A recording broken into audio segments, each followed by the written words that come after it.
What's going on, everybody? It's John with ACTION-FLIX.com coming at you with another edition or episode of the Action Fix podcast. And boy, do I have a special one for you tonight. I cannot tell you how long this has been in the making. My guest can tell you, like, holy cow, back and forth, back and forth. Then my life went to shit, and then all kinds of stuff happened. And we were supposed to do it last night, and then my internet went down.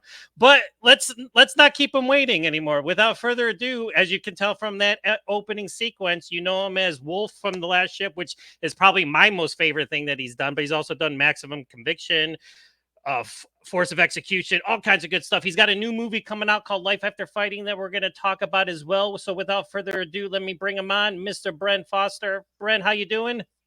Good, John. I'm good. How are you? I'm so excited to finally be talking to you. I cannot stress to the audience how this has been ongoing. You and I tried to hook up and tried to do things, and then I moved, I separated from my wife, all kinds of good stuff. I had a soldier surgery a month ago. So I'm like, you know what? I think I'm just going to table this. But I just kept messaging you and you were so awesome. You were just like, yeah, you know what? It'll get done. Don't worry about it. So I thank you very much.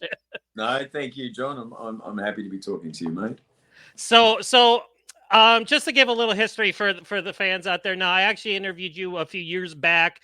It was like a phone interview with like my trusty like old school like recording device. And then of course, like before I got the chance to put the interview out, the device went kaput. And then I got it back and I texted you. I was like, "Oh, I got it back." And then it went kaput again. I'm like, "You know what? I don't think this is going to work out. So we're just going to do it again." So I'm so excited to finally have you.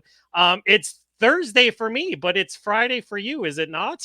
Yeah, Friday for us here in Australia, just after lunch. So it's coming to the end of our week. Awesome. So whereabouts in Australia are you again? I'm in Sydney.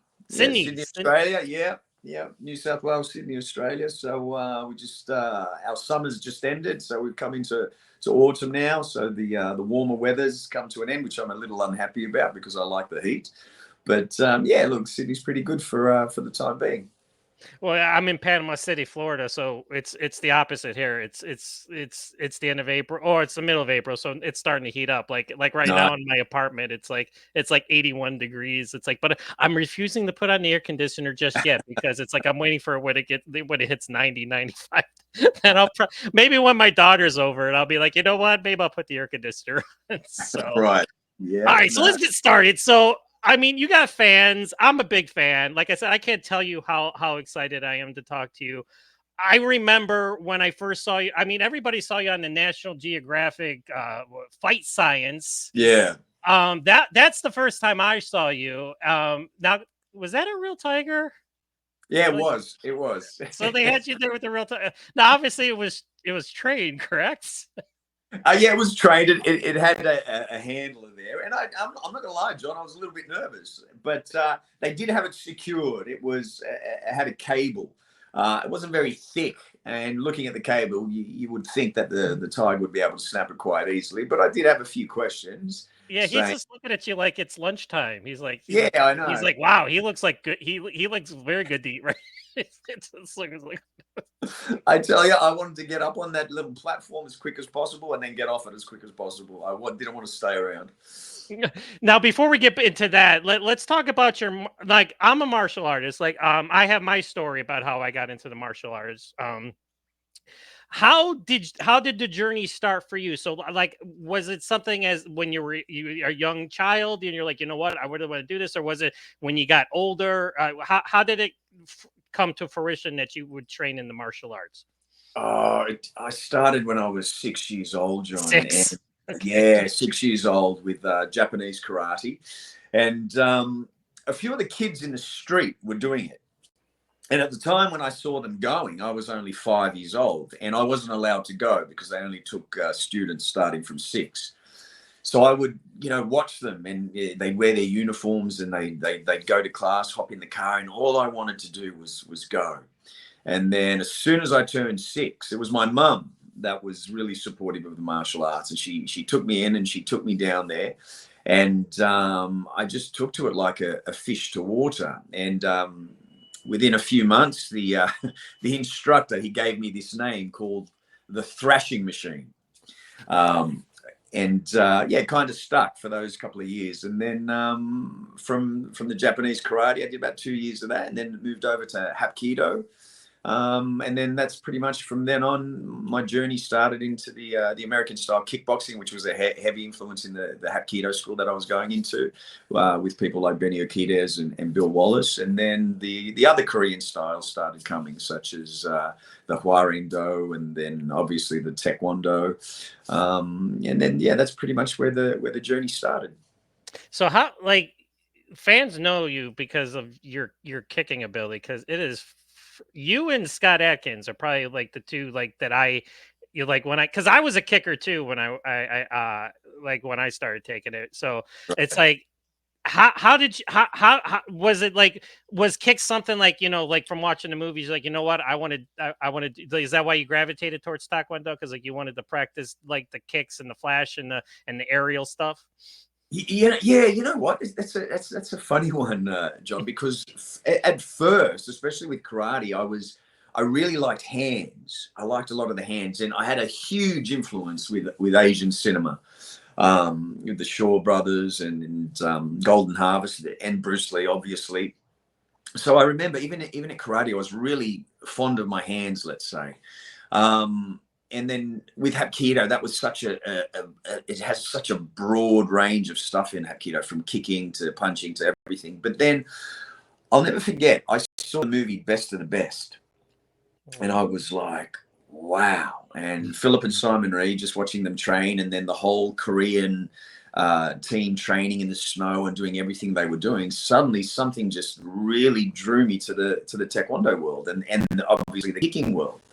And I was like, wow. So then I gravitated towards the Taekwondo more than anything else in the early years. And yeah, kicking just became something that I became very good at very quickly, and I put the work in. I don't really believe in just you can naturally do stuff. I believe you got to you work. And even today, I've got to say, although I love everything I do to do with the martial arts, kicking is probably that one thing that I like just a little bit more than everything else. And you know how a runner can say when they run, they just feel free and they feel at their best, and that's why they constantly run.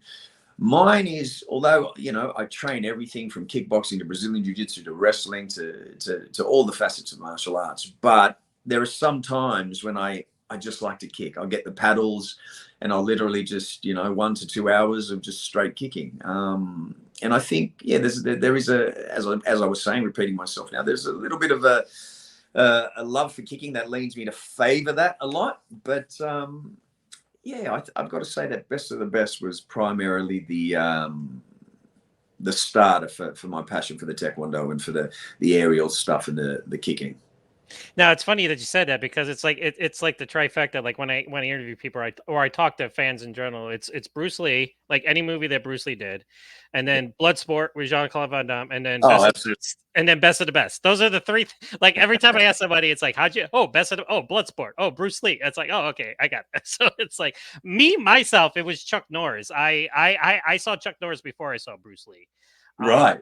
Yeah, because back in the day, like when cable first came out and HBO first came out, Lone Wolf McQuade was being played, like, and my dad and I watched it, and that's how I got into it, was from watching Chuck Norris in that movie. So I'm kind of like I'm on the opposite spectrum, It's like it was Chuck Norris for me, and then eventually Jeff Speakman, because when I saw The Perfect Weapon, that's what made me, that movie finally made me go into a studio and start practicing. And it was funny because I did Ed Parker Kempo, American Kempo, and it's not really known for its kicks. I mean, there's kicks, but nothing like what Taekwondo stylists or Hwarang-do stylists do. So I had to do it on my own. So I had to seek people out and practice it on my own. So it was just something, and then like I was I was more or less like out of the instructors, I was like a celebrity, because I was the one that had the splits and the kicks and everything. So Nice. but then, like, when I watched guys like you and Scott Atkins, it's okay, take me through the process, okay, because I never really got,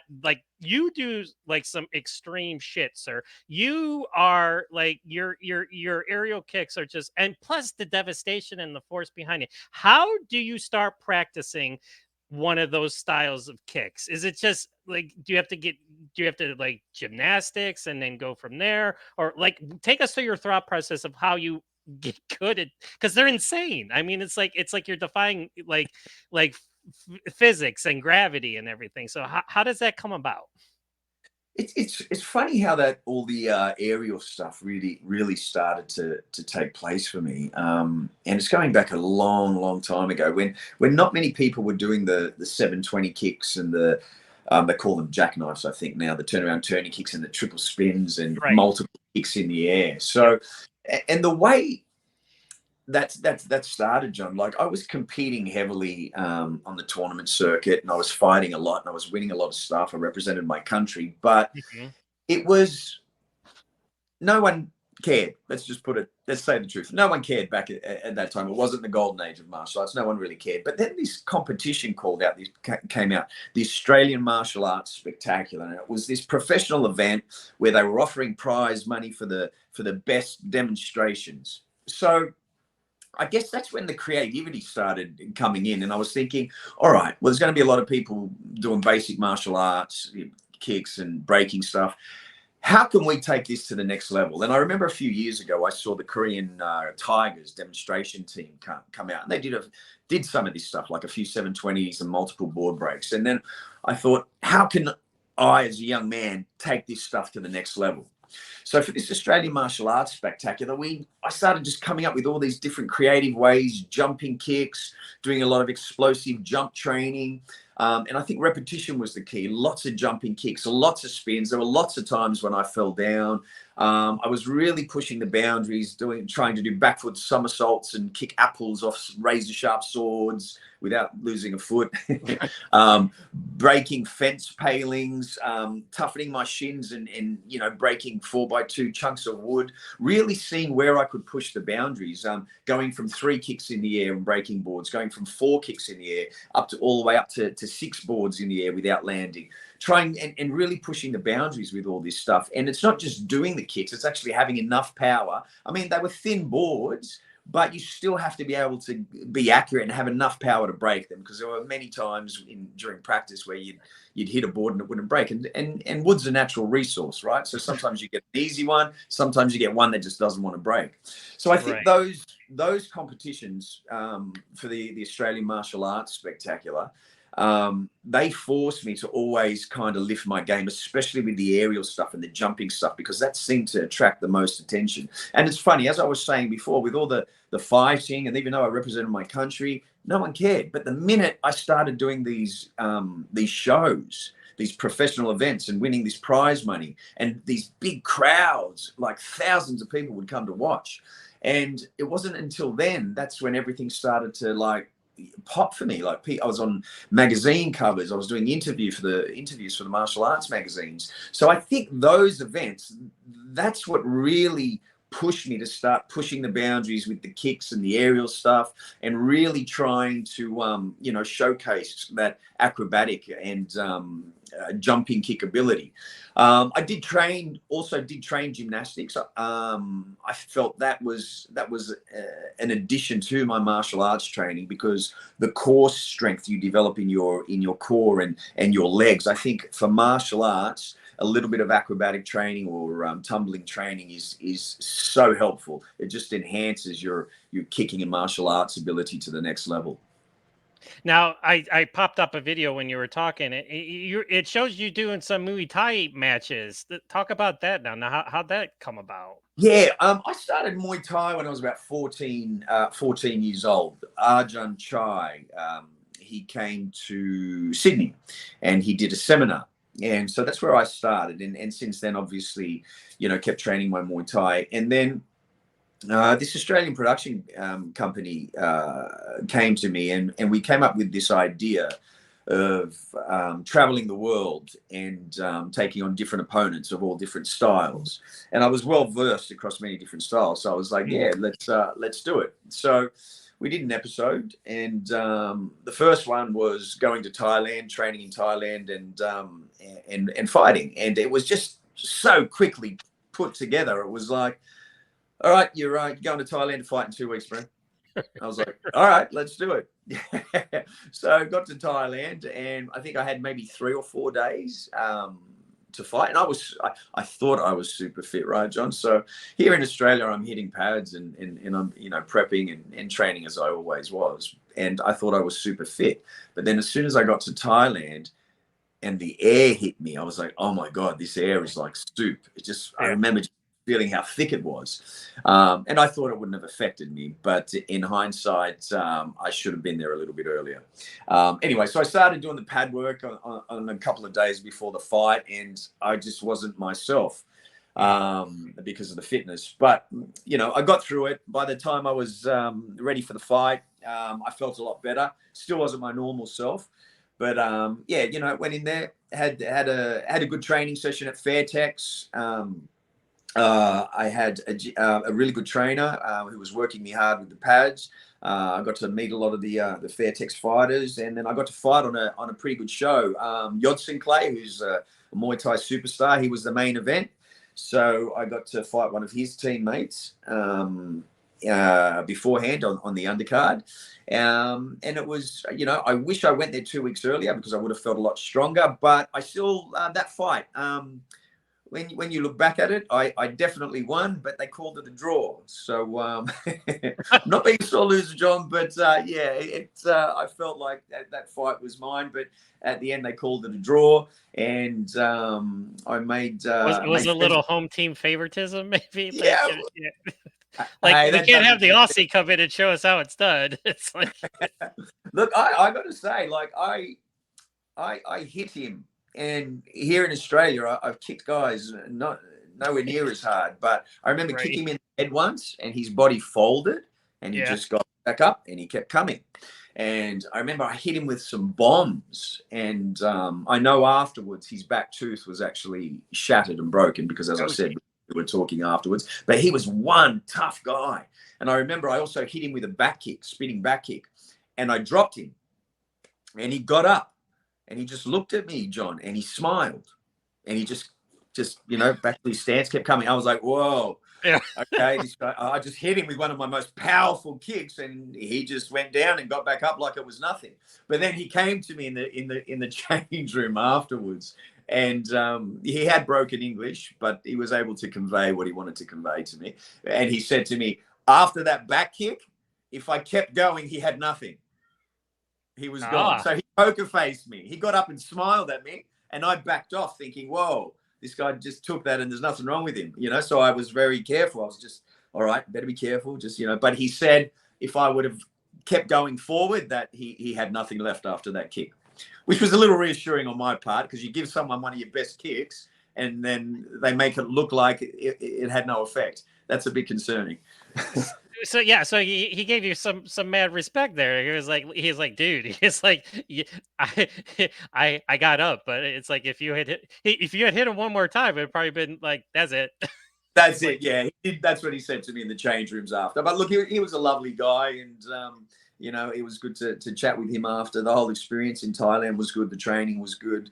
So yeah, that's one for the memory banks, John. I really appreciate that moment. Let's say that moment in time for me, and it was a bit of a turning point for me too, because it was a choice where some of the people over there in Thailand came to me and said, "Stay.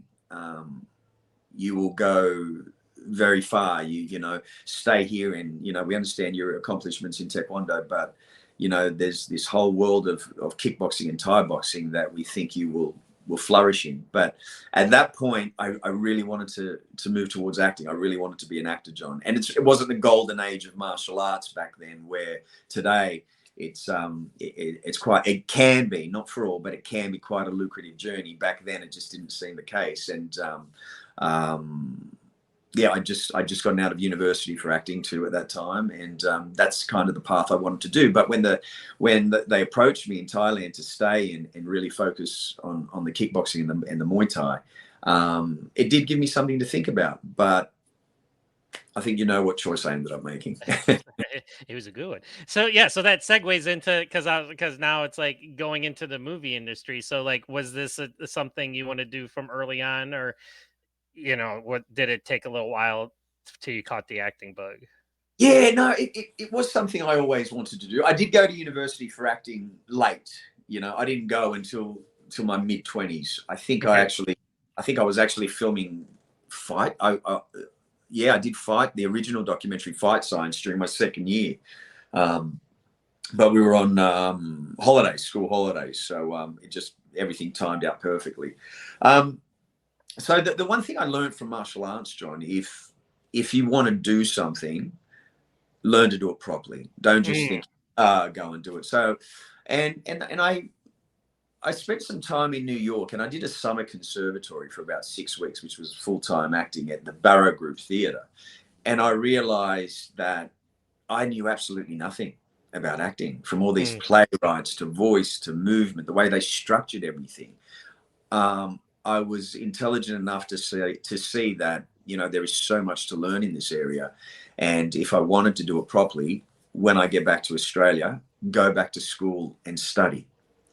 Just like we would for martial arts. You're a martial artist too, John. So if we really want to learn something in the martial arts, we know that, you know, we have to take a step back, be a little bit humble, and allow someone else to lead the way, and be willing to learn from them. Absolutely. And I think that's how we grow, and we become better at our martial arts. We have to be humble for a moment and be willing to learn, and allow someone else to lead the way. And I realized if I wanted to do anything in the world of acting, that that would be the best path for me to take a step back, go to school, learn more about it. And and today I'm actually an acting teacher as well as working as an actor. And it's funny how your path can change just by sometimes taking a step back, being a little humble, willing to learn new things, and see what the world opens up for you. Now, tell me, because I am a martial artist, but I'm not an actor by I've never ever even tried to attempt it. What is the hardest thing about acting in your eyes? Like the one thing, it's like, oh my gosh, this is like it's horrific. Yeah, that's a straight. Like, look, when you first start, you've got a lot of pre-shaped ideas, I think, and I think one of the most profound moments is learning to peel. You're like an onion, okay, and you peel away layers of yourself, and you gain it's at every moment, every time you get deeper as an actor, there's just another layer of self-discovery that you look at. And you start to realize that, you know, every character lives somewhere inside you, and you have to find that person inside you. So I think when you're stripping those layers away, sometimes it can be a little bit abrasive. It can be a little bit rough, especially in the early days when you're exploring, you're still discovering yourself.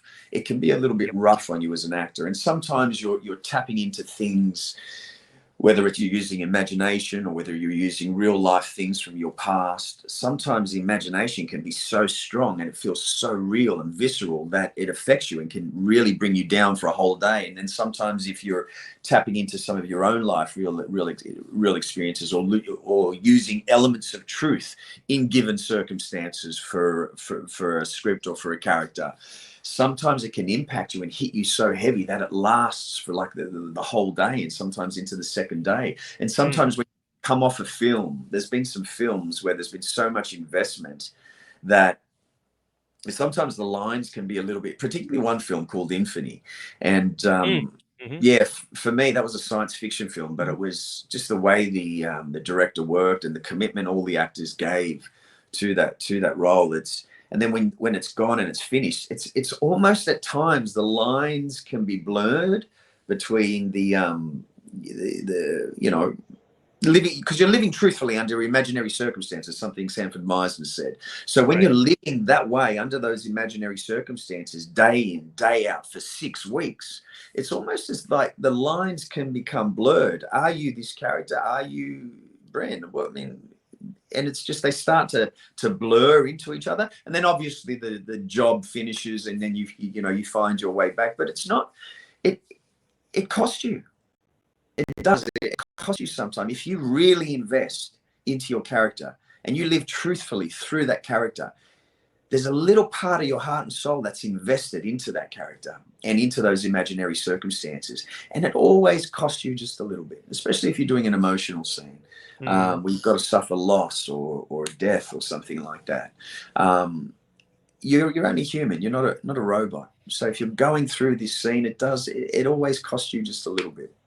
So I think that's the hardest thing, peeling away those onions, understanding that some roles are going to cost you, provided you've made the commitment to give complete investment into them. Awesome. So okay, so I'm going to pop this up here as we talk about it, but fight science, which again, a lot of people were introduced to you. Like, yeah, this is insane, by the way. Like, I was like, I, I did the splits, but I never did that. It's like I never did that. And I remember I watched your interview with Scott Adkins on his Right. podcast to kind of, because if there's no greater joy as watching two of your most favorite action stars just chatting with each other, and like going back to those board breaking routines, how in the hell does, okay, because I'm sure you've missed occasionally here and there, but like those were dead on, and that was some insane aerial stuff going on. So how do you even practice breaking boards like that? It's just repetition, John. I mean, Like, as you said, yeah, yeah. I mean, them ones are pretty standard. It's here where we start doing the triples and all that kind of stuff. That's when it starts getting difficult. like, Breaking a board. do you Yeah, get breaking a dizzy? board. Sorry, say that again. Do you get dizzy? Like, Yeah, you know what? It's just training. You know, you get right. used to, but you do get a little bit dizzy. Like you do about 5, and then after 5, it does start to spin. But you just got to keep maintaining that focus. But it's just repetition. It's just you keep practicing, you keep practicing, you keep practicing, and you miss, you fall sometimes, you slip sometimes. But then where I was breaking the boards, that's one of the events for the Australian Martial Arts Spectacular Series. But you just hope that you've done enough training that when it comes to showtime, that you're getting everything first go. Because in a demonstration scenario where you got lots of people around watching, you don't want to miss. You want to make sure that you've done the work, you've spent the time, and you've refined it so much that when it matters, that you can pull it off. And thank God that at those times at the Martial Arts Spectacular, especially that one was a good one. I don't think I had any misses, but I remember one very Not that I first. saw. I didn't see any misses in that one. That's for sure. The first Martial Arts Spectacular, John, I remember I was doing this fence paling break, and I ran and I jumped and I went sideways, and I was upside down flying through the air, and my head hit one of my students' heads who was holding someone else on top of his shoulder holding this wooden plank, and I hit him and I came crashing down. And that one, my head was spinning a bit, but I had to do it again because I didn't do it. So we ramped back up, lifted, we built the triangles, the towers again, had the people hold the timber, and then I ran, and fortunately enough, I got it the second time. I got it the second time. But in a way, the funny thing is, even though I missed it the first time, it almost added this element or a higher degree of difficulty for the crowd, for the audience. So when I was going for the second time, it's like everyone was like clapping, like really cheering me on. So that's another moment I'll never forget. What came out of a failure, which was not getting it the first time, actually amped up the crowd, amped me up, lifted everything, made it so much more difficult than it was. And then we got it the second time around. So, I guess it's just, and back to what you were saying, the original question is just really training, doing the work, and repetition. Repetition is key. You just got to keep going over and over. Well, yeah, that's like, because when I was instructing, like people would get discouraged, and I'm like, I want to be like, dude, look, this is nothing. Like, I'd go tell them watch Best of the Best and watch the Koreans, so like out in like 10 feet of snow kicking trees. Like that's then come back to me and tell me that you're having a bad day. It's like, because that's some serious training right there. But I got distracted by the board breaking. But let me go into again, I was going into fight science, which was your first initial big thing. So talk about getting that, and you're like a wee baby in these videos. Look how young you are. Like you're so, look at that. Look, oh my God, you're like a different person almost. It's like, I don't want to make you or I sound old, but it's like I'm right there. But yeah, it's like, Time, that's the one thing we can't get more of, right? Right, John? It's just no, every time day, time sucks. Time goes. passing sucks, let me tell you. But yeah, talk about fight science and getting involved with that, because that was a whole lot of kick ass. Yeah, that was great. Well, it originally started for something else on the Discovery Channel, where Mickey Stern and John Brenkus and James Liu actually came out to Australia. And I had someone put me in front of them, and we did some stuff, and they were like, "Yeah, okay, great, great." And then they used me for this shoot. It was like a test shoot with Animal Logic. And they were going to do this big martial arts thing out in Australia with me, but then it somehow turned around and they wanted to do it back in the States, and it became what is known today as XMA, Extreme Martial Arts, where they looked Mm-hmm. at Mike Yep. Chat and Mullins. But originally it was supposed to be a very different thing, completely shot in Australia, but that's the way that panned out. But they still took me over there, and I did a segment on XMA for the Discovery Channel for that documentary. And a little bit later, I think what they did a bit of a search with all high profile martial artists from all different styles, trying to get the best of the best who they wanted to feature Yep. in fight science. So they called me up for to do the taekwondo stuff. So I went over and went to LA, and yeah, and then I was able to rub shoulders with people like Hickson Gracie, Dan Inosato, Senso Abata, and then I had no idea what I was in for. And then these crash test dummies came out, these sensors came out, these speed tests came out. So I was like a kid in a candy store at that time, John. I was like, wow, I really get to do all this cool martial arts stuff, test my speed, test my power, and see how it all goes. So like, okay, like, take me through, like they're putting you through these tests and everything. So Yeah. like like I saw, like, it said 2,600 pounds of pressure or something. Like how is, like, even fathomable? I'm at awe. I like talk about like look at Yeah. this. Like look. I mean, I Yeah. was I was a pretty good kicker, but you, sir, oh my, yeah. Like, how fat, look how like, can I just, like, I'm in awe. It's like, that's like, I remember the first time I saw you on that fight science, and you were just like, this, you're inhuman. You're just inhuman. I'm Uh, sorry. I You're just appreciate inhuman. that. Thanks, John.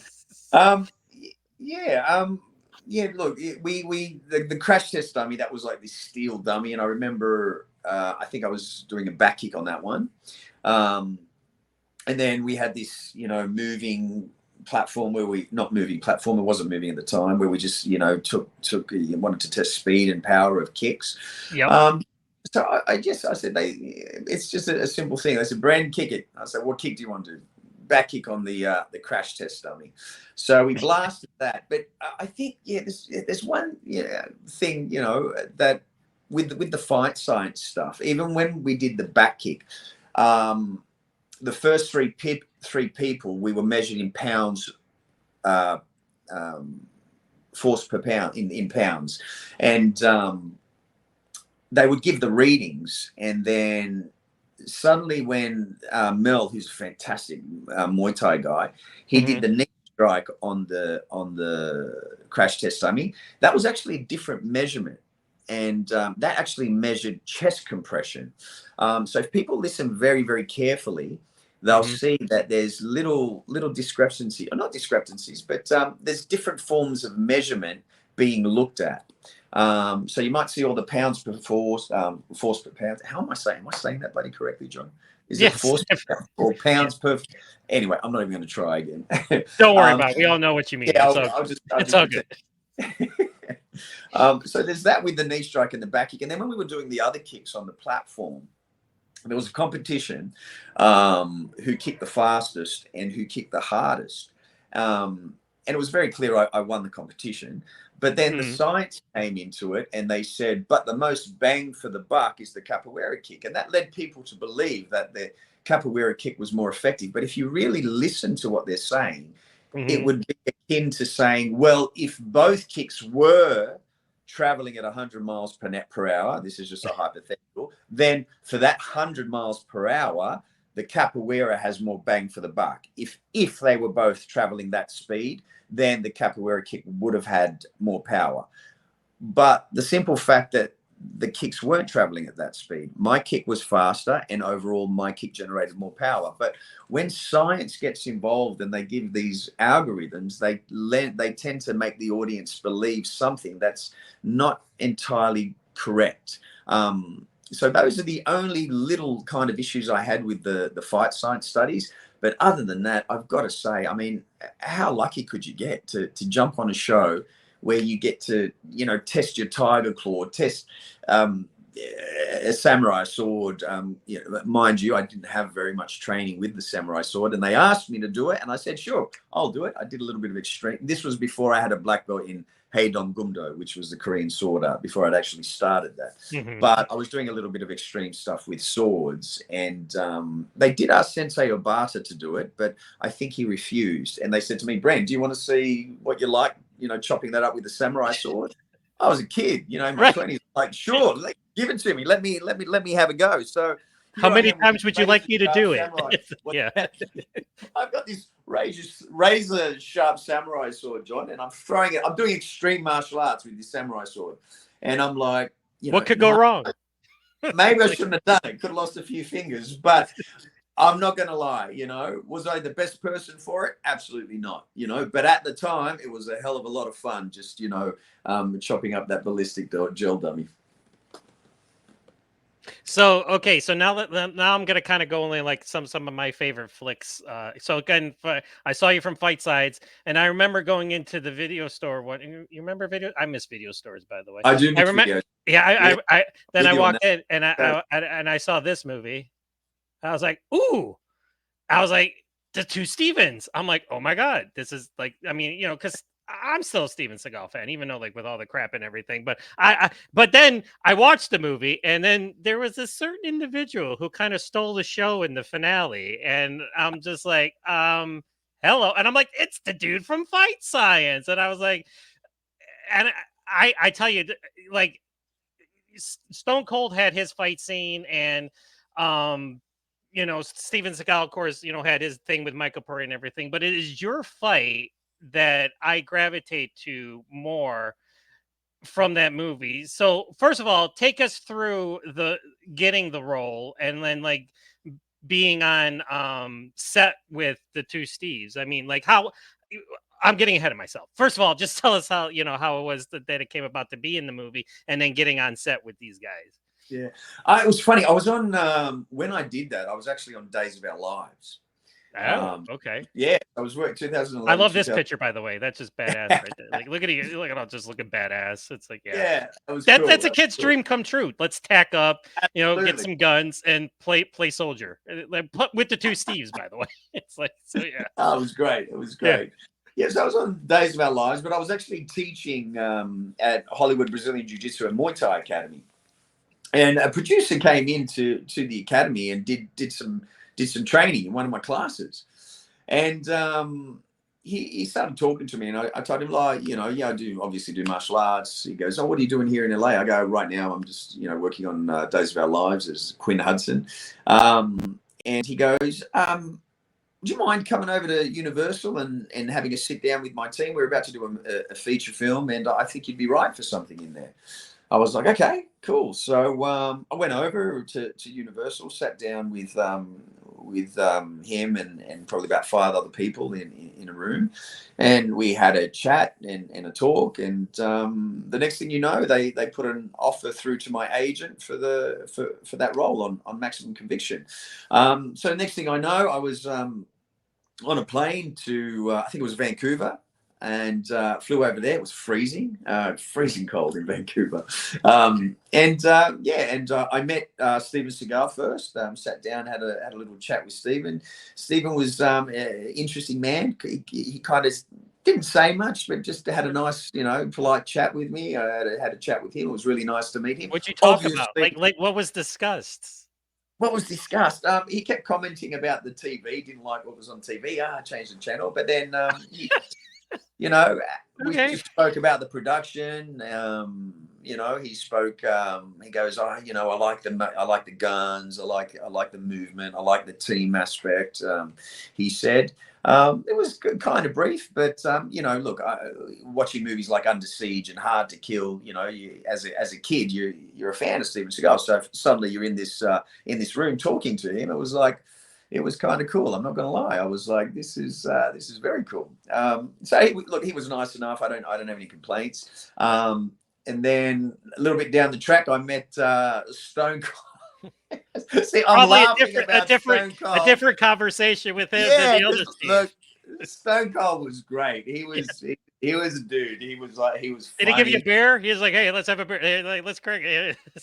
Well, we were kind of really busy at all different times, but he was just funny. We'd sit down and he'd have little stories to tell me and make some jokes and whatnot. But he was Steve Austin was fantastic. Lovely guy. Got some good memories of my time with working with him, and Steven Seagal too. It was just, there's a little different dynamic with Stone Cold, much more loose and playful and funny, but just for lack of a better term, Stone Cold, he's just a dude, and you just, when you're with another dude, just laughing and all good natured, fun stuff. And look, he's a hardworking guy. So yeah, I enjoyed Maximum Conviction, and even the other guys there. There was Toby. Look, it's been that long. I'm forgetting their names, but the other guys that were with me, my team, both of them were they were cool dudes too. So I had a really good time. Really good time. So let's. I'm gonna pop this up here because like again, this is what I watch. Like real. I like the first time I watched this movie, I was just like. That was my expression. I was just like, okay, what's happening right now? I was like, I had to actually rewind it and like in the middle of it, go back to the beginning of it and then watch it again because I was like, this is the most awesome thing I've ever seen in my life. It's like Steve Austin, Steven Seagal. Who are these guys? I'm like, I love that move right there. Like the flying elbow. That is like such an awesome shot like there. So take us through this fight. Was this fight always going to be done, or did they see what you could do and they were like, hey, you know what? Let's put this shit in here right now. See, I've been really, really fortunate, and I guess I'm a little always concerned because it doesn't take much for someone to make you do something silly and make you look a little stupid with fight choreography. Now, he's a soldier. He's a high-level special forces soldier. So Right. he didn't want to make it, all kicks and just flashy stuff. So I like the brutal stuff. Like I love the flash and stuff, but I love stuff like getting in and like doing the manipulation and stuff like that. That's the badass stuff where that I grab. Yeah, absolutely. Like you can see when Bradley comes in, there's a lot of body rips, body kick, and then there's he does the arm drag. There's a nice body kick there. I remember you talking to Scott about that, where he was like, "Yeah, give me what you got." And then like, okay, and then he wasn't even looking, and then like you totally cracked him, and it's like you guys, and it's funny because you guys are both laughing over it. I'm like, you guys are like making fun of stunt guys. No. Look, I got a lot of respect for stunt guys. I know. I'm kidding. I'm kidding. But I did say to him, John, can you wear a pad? Because in the moment. That's right. You did. You said, yeah, put a pad on. He's like, no, I'm okay. Yeah. But he was a tough guy. He was fine. I think it knocked the wind out of him a little bit. But, but I did ask him, please wear a pad. But he didn't want to, So But you can also see in there, there's some eye gouges and trachea grabs and, knees to the back of the head. So I tried to get in a little bit of like that, brutal clawing kind of effect. And then obviously you want to finish it off with a little bit of flash. But, I had these big monster heavy boots on. So those monster boots was pretty rough. And believe it or not, I had a torn hamstring on this day. I remember you saying that. Yeah. Yeah, I had this big sleeve over my legs, so I was kind of trying to work my way around it. Still getting a very cool fight scene, but I was. So that was you with a bad hamstring. Yeah. Oh, holy cow! Like that. you sold it. I'm like, Yeah, got through it. Let's just say I got through it, managed to get through it. Yeah. But yeah, look, that was fun. It was good, you know, it was good. I would have probably would have liked to have filmed that better. Probably from yeah, a I lower remember you level. talking to Scott, and he was mentioning about the last kick there, where yeah, you guys, and I've preached that too, like with all my interviews and stuff like that on my website. It's like, why, like, okay, okay, now I'm getting off tangent, but that's okay. That's what happens when I start talking to you guys. But it's like, why when they got, I can understand, like, if it's an actor who's an actor who learned, you know, and they have to cut away and sometimes and put stump people in and, you know, fake Yeah. it and stuff. But when they got guys like you and Scott and people, why don't they just like pan the freaking camera and just be like, and just show the kick from You, like you're the 100% perspective right. that we need to why do they have to cut it in like three different angles? I listen, I guess I get it, because it makes it more exciting, you know, but whatever. But to us, the excitement is seeing the actual flip and kick done like in full I view. agree. Yeah, Yeah. you're 100% right. I think sometimes you know, the editors get in there and they're so trained in the way they edit, and if they're not martial artists, No, they're not. No. they don't really understand the best way to edit it together. I remember even on the last ship, myself and Ron Balicki, we did this amazing machete fight. John, it was Hmm. off the charts, and they filmed the whole thing. But then when we watched it being put together, it was almost non-existent, and we were like we were devastated. And but in all fairness, there were some pretty like high level intricate moves going on, like disarms, turns, and just so.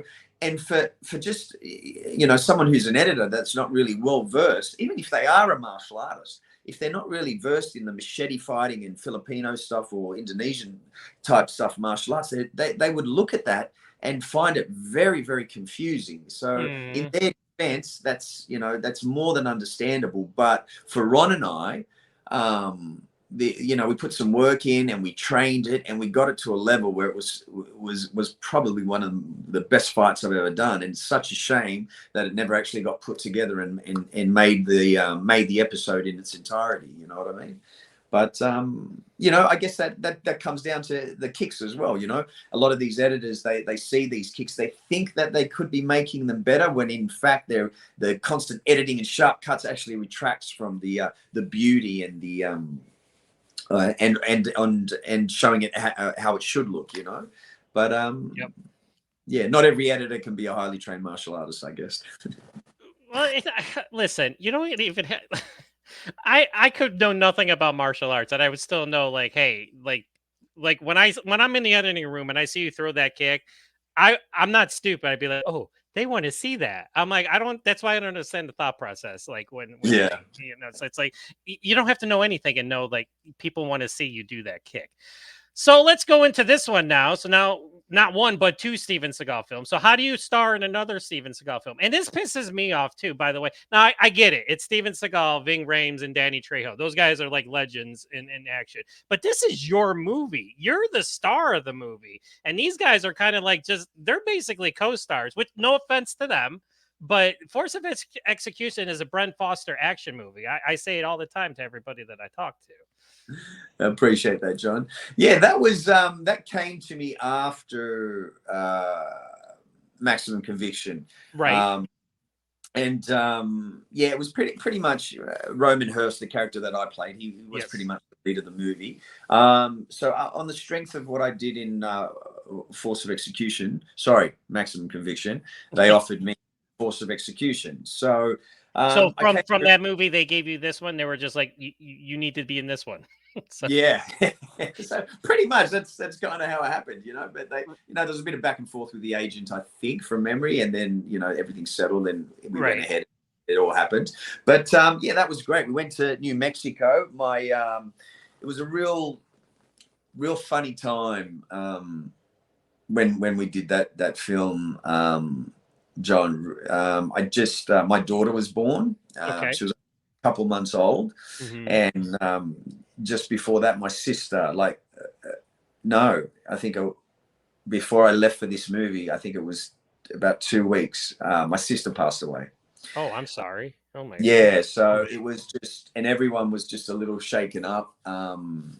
And we ended up, going to do the movie, and my wife and my daughter, it was only like a teeny weeny baby at the time, they came along, and production were really nice and looked after them, and got us a bigger place so we could all stay there together. But as I said, I was very busy working, obviously, because I'm doing the film, and I was on almost every day of that film. It was just so busy.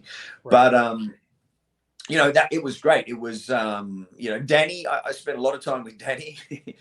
We were driving around at some point in this big convertible Cadillac. And Danny's another one who I grew up watching. So I was able to just ask him so many things, from like Quentin Tarantino to Antonio Banderas to Sylvester Stallone, just ask him about how all these actors that I grew up watching, how they worked, what they were like to work with, what his favorite moments were. And because Danny's been around for so long, and he's done so much, he was such an interesting, nice person to be able to just talk with. And the amount, I did a lot of listening with Danny. I would ask a question and he would talk, and for me it was just a great opportunity to sit back and really listen to what he had to say. Obviously saw Stephen again. No offense to Steve, but did he remember you from the other? Yeah. No, and he was nice enough. Stephen was always. He would come on set, and we would bow to each other. So there was like an unspoken nice martial arts respect for each other. So he would come, and we would bow to each other, and I was okay with that, because whether I know there's mixed feelings and reactions about Stephen, but at the end of the day, in terms of his Aikido, he is a true Aikido master. Yes, he is. I mean, there's legit footage of him younger, like whooping the ass out of people. Yeah. So for that, as a martial artist from one to another, you have to respect him for his Aikido. But yeah, we weren't on set today every day together. I was obviously with Danny a lot more. And then there were different times where I was with stunt guys and whatnot. But that was Ving Rhames. I didn't cross paths with very much at all. Just a few times. During the course of the filming, but I think obviously I was on more than everyone else, because I think I just remember being like, it was almost every day. But you know what, John, I was super grateful. It was a lot of fun to do, it was a really good opportunity. But after that movie finished, there were a few jobs that I actually had to say no to, because that was a very hard time where my family needed me, my mother, of course, father, nieces, nephews, and I had to return to Australia for a while. So I think after that movie, I took a little bit of time off from the movie world. In hindsight, was it the wrong decision? Maybe. Because maybe those 2-3 films that I didn't move forward on because that my family needed me, maybe they could have, who knows. But I had to take time off, and I had to see the family before anything else for a while. And it's great making movies, it's great being an actor, but sometimes there are things that are just a little more important and need your attention a little more than a career. And for me, after that movie, I did have to, come back and be there for my family. Totally understandable.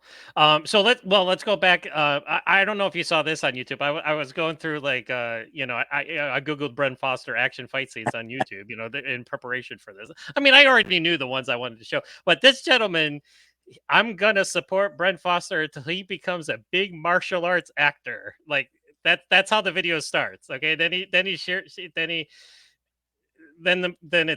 And then, he talks about. But I know him. That's bet him. I know him from social media. Okay. I was going to say, you have to know this guy because he knows you. I don't know him. Yeah. I don't know him personally, John, but I do know him. He writes to me from time to time on social media. He seems like a lovely young man, and I write back to him too when I can and when I see that it's him. But I don't know him personally, but I know him from social media. I just thought it was so cool because it's like, hey, but like of course, this is this is before your hands get injured and like when you're Yeah, going through. I love this fight scene. It's like the hallway, and hallway fights are hard to film, no, because I've talked to other people doing like hallway fight scenes, and they say yeah, because like the constriction of space and everything, it makes it harder for you to do the moves and everything, right? absolutely, absolutely. You've just yeah, it's just got to be filmed. You don't. It depends how wide the hallway is, but if if you can find a way to move in hallways, if you've got a hallway scene and you've got a real agile cameraman and you can find a way to have him move within that hallway, you Hmm. can come up with something pretty unique and pretty great. I like this. Um, Now he is on beast mode. I love this. yeah, Yeah, it's like, but like you like it's confined space, but you're just like like, and how you deliver that kick. That's like my favorite, like right there. And I remember you talking to Scott about kicking that guy in the face too, which was pretty funny. It's like, yeah. I mean, like that guy was pretty like tough stunt guy, and it was just clipping him every time. But I said to him, "Yeah, bet him." That's the yeah, guy's name. Betim Alimi. Yeah, Yeah, he's a cool shout guy. out to Bet I'm Me. It's like, yeah, Yeah, absolutely. as I said, never met him personally, but you know, we chatted a few times. I'm pretty sure he's a martial artist too when he trains, and Oh, I'm sure. you Yeah. know, so he's got a good understanding of the world of martial arts. But you know, look, he seems like a very cool guy. And I now forgot Well, what let I me just was. say something, not to interrupt you, but my name is Yeah. John Jerva, and I'm here to support Brent Foster until he becomes a huge martial arts action star. Oh, dude, thanks, John. Cheers, mate.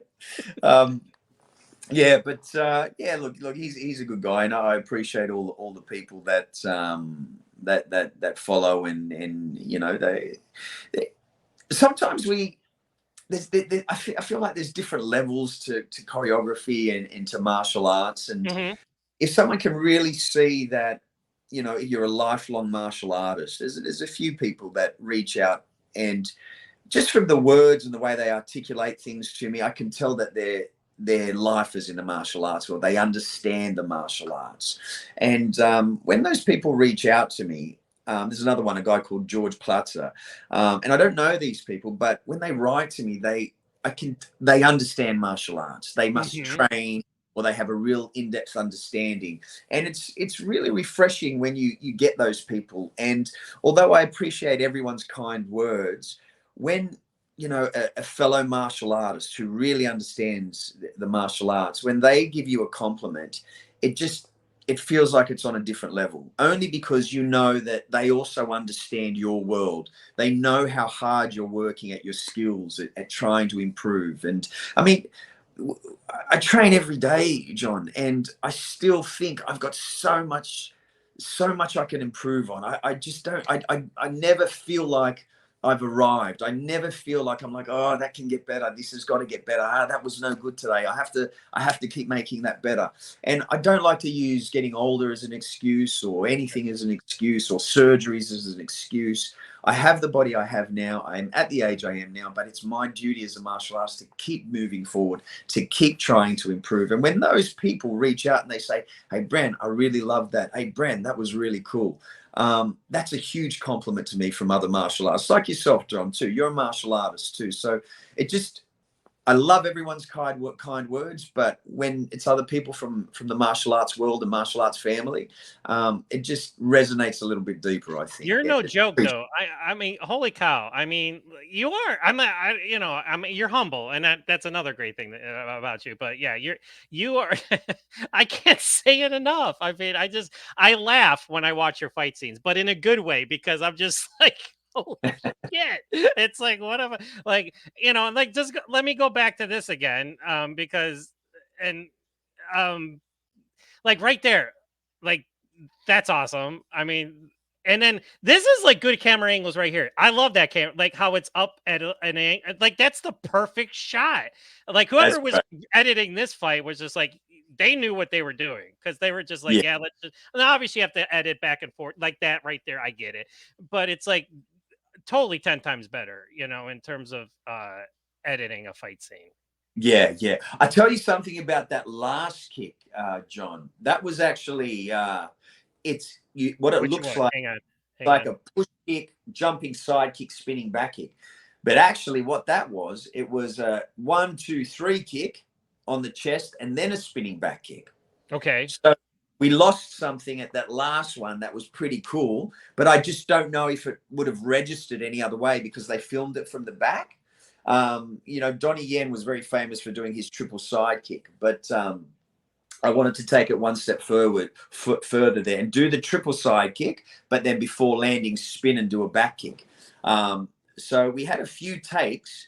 Maybe I didn't see all the footage, so maybe it just didn't register or it didn't work. But I know I did it about 4 times, and at least 3 of the times I managed to get the 3 kicks and spinning back kick.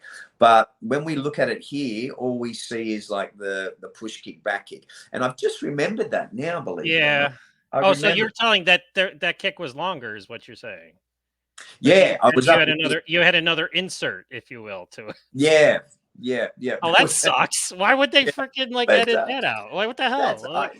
Who knows? I mean, like doing my own film now, there are so many variables. Like maybe the camera didn't catch it properly; it was off center. Oh, the head got cut off. Like you just don't know. You know what the thing. And sometimes you're forced to use a certain shot because all the other ones just don't work. You know what I mean? So, but look, I'm really happy with that hallway fight scenes. It's actually my lovely wife's favorite fight scene in that movie. She really loves that hallway part. I mean, like I said, and in terms of editing, like I said, I mean, it's now that you told me that they took out it was like a freaking triple kick, and they took why the hell would you omit it to a double kick? But I guess I'll just have to complain to somebody else about that one. Now let's go. Now we'll get into life after fighting here in a minute, I promise. But of course, I gotta talk to you about this certain guy. Yeah, that guy right Wolf. there. Yeah. SCPO Wolf Taylor. Okay, now let me explain my history because you didn't come on to the 3rd season, was it? I forget. Second season. Yeah. Second Wolf season. Taylor. Okay, I apologize. It's been a while. I'm actually going to go back and revisit it now because this has got me pumped up to watch it again. But I was a fan of The Last Ship, and my now ex and I would watch it together. And she was pregnant at the time. Okay, and we were just like, oh, let's watch the new episode of The Last Ship. I'm like, yeah, cool. And I remember we were in a condo at the time, and she's like 8 months pregnant or something. And then this scene happens, and she was laughing because my reaction to this, because I didn't remember like this is just fucking kick ass. Part of my language. Like how you guys are like turning and like he's reloading, you're reloading, and then it just turns into this. And I was jumping up and down in my living room, and I'm like, The Last Ship just got a hell of a lot more cooler because this dude, and I'm like, and I remember saying it to my ex, I was like, this dude better not die anytime soon because I want to see him do more of it. I mean, that's just okay. Let's just do it again because it's just like this part right here. I love this part. Like how and I know you guys put the work in and you're working with military guys because they showed you that, right? Yeah. Yeah, talk about that because that's just kick-ass choreography right there. Yeah, I mean that moving down with the guns, we got to practice it, and we were really fortunate on The Last Ship. I mean, the amount of real Navy SEALs that we had on there, and real Navy men and military advisors, it was great. I got to, I mean, I feel like gun work and whatnot with all firearms. It's almost like another martial art, just like a weapon in martial arts. It's an extension of the body. The gun also feels like that. But yeah, we were so fortunate. We had the best of the best on there. I was able to, take up sports shooting on targets at shooting ranges and stuff with guns. So I learned a lot about different weapons for real, which was a lot of fun, and just, work shooting targets. But, to really, because Wolf Taylor, he's an SAS soldier. Right. And just to really kind of, and the common, it was agreed upon across across all the Navy SEALs that we spoke to, that a lot of the Australian SAS guys were pretty badass. That they're real tough dudes and that they really know their stuff. So they've got a lot of, the Navy SEALs have a lot of respect for the Australian SAS, which was great. And, you know, so they're the brains. I would talk to them a lot about, you know, jobs, missions, different weapons. And they, you know, they train us, teach us how to hold things and do things correctly. And just like anything, it takes practice to get good at it. But yeah, it was just, it was fantastic. What I did discover though, unless they don't really do that much empty hand stuff. And I said, oh, okay. They do a little bit. They don't. And actually, Yeah. I got a good start because, like when I was teaching at my school, like my boss, my instructor, he would have police officers and military personnel come in to learn how to fight from us. So Yeah. I was actually training, like, you know, military and police law enforcement officers how to do hand-to-hand combat because they needed to learn more of that stuff. Absolutely, absolutely, Yeah. John. Yeah, I think it's maybe a bit of a misconception that, you know, all the police officers and a lot of special forces guys just instantly are trained in this stuff. But Right. you know, there are some badasses, like a couple of the Navy SEALs guys that I knew. They did, you know, I knew one that was hardcore, you know, Kyokushin karate guy. I knew another black belt in Brazilian jiu-jitsu, and he was great. Another one who was really, really good at Muay Thai. And I got to do a bit of training with these guys. But what they will tell you themselves is, look, we don't do enough of this. It's very much weapons based and operations based. Right. But we've done this training of our own accord. So they sort out the extra martial arts training. Even when I was teaching at Hollywood Brazilian Jiu-Jitsu, we did have a couple of guys come in that were former Navy SEALs. And I also I had a couple of private students from LAPD that I would train on a regular basis. But yeah, they're, I think, yeah, it might be a bit of a misconception unless they've studied it of their own accord outside of their military training that, that they do a lot of it, where from what I've been told by the people I was able to rub shoulders with is that they actually don't do that much.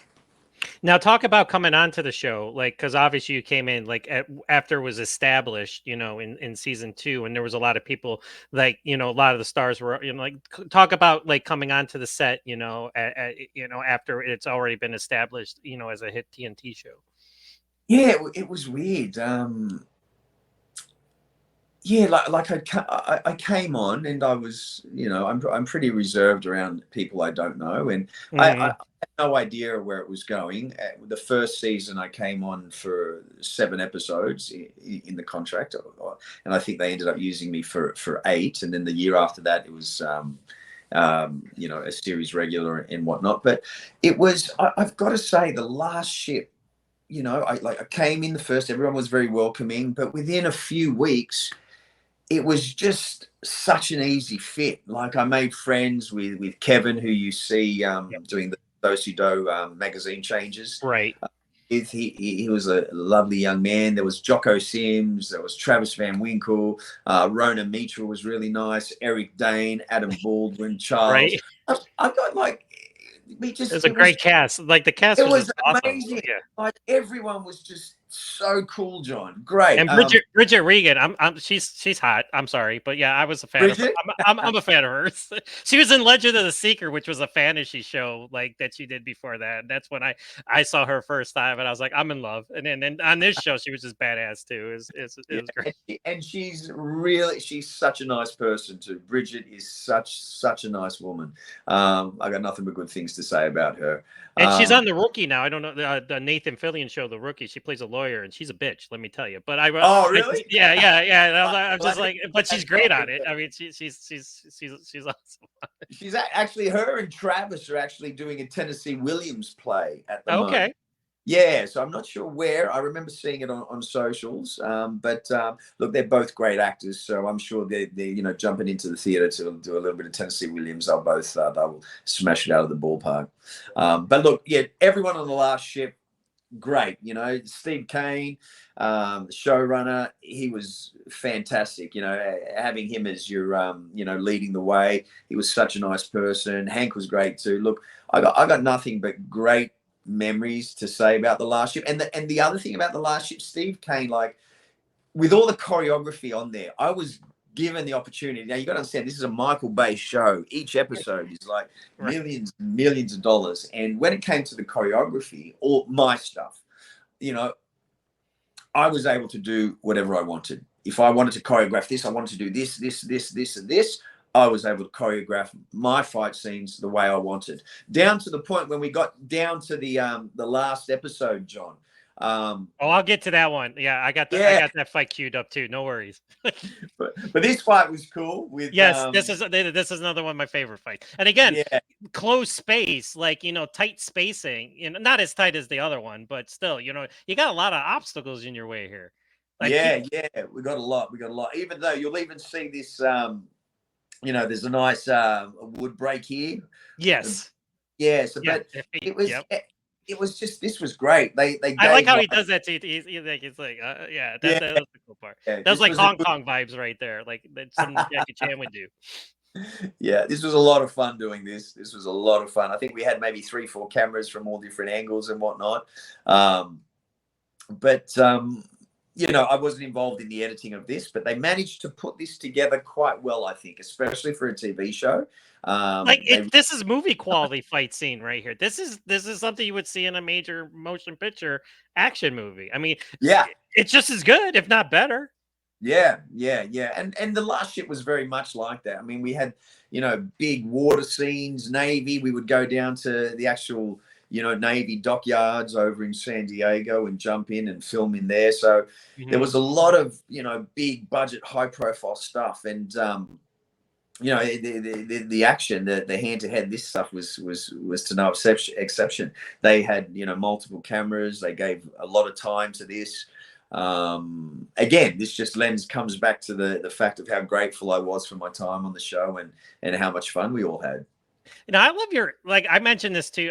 You probably don't remember from our first interview that, but I love your exhales. Like they're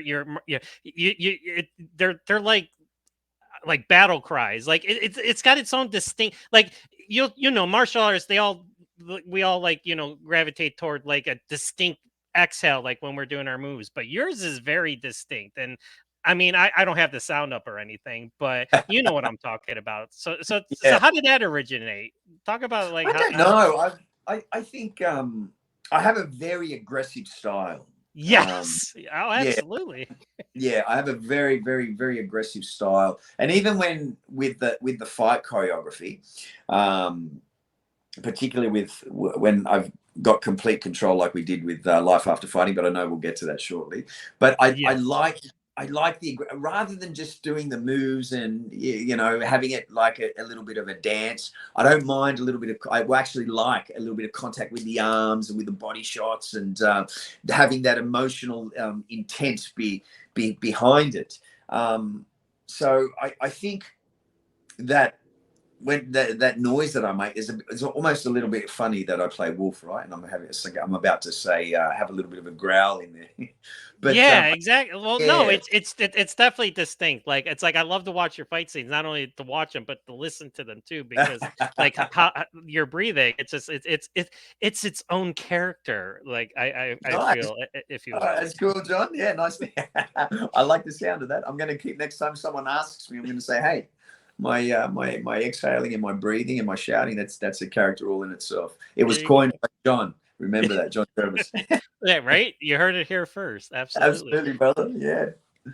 Now, okay, so then, like, again, you were mentioning it's a Michael Bay production, you know, and there was a lot of money thrown into the series, which is good because, you know, you were able to do things that a lot of TV shows could not do, especially in terms of the adrenaline.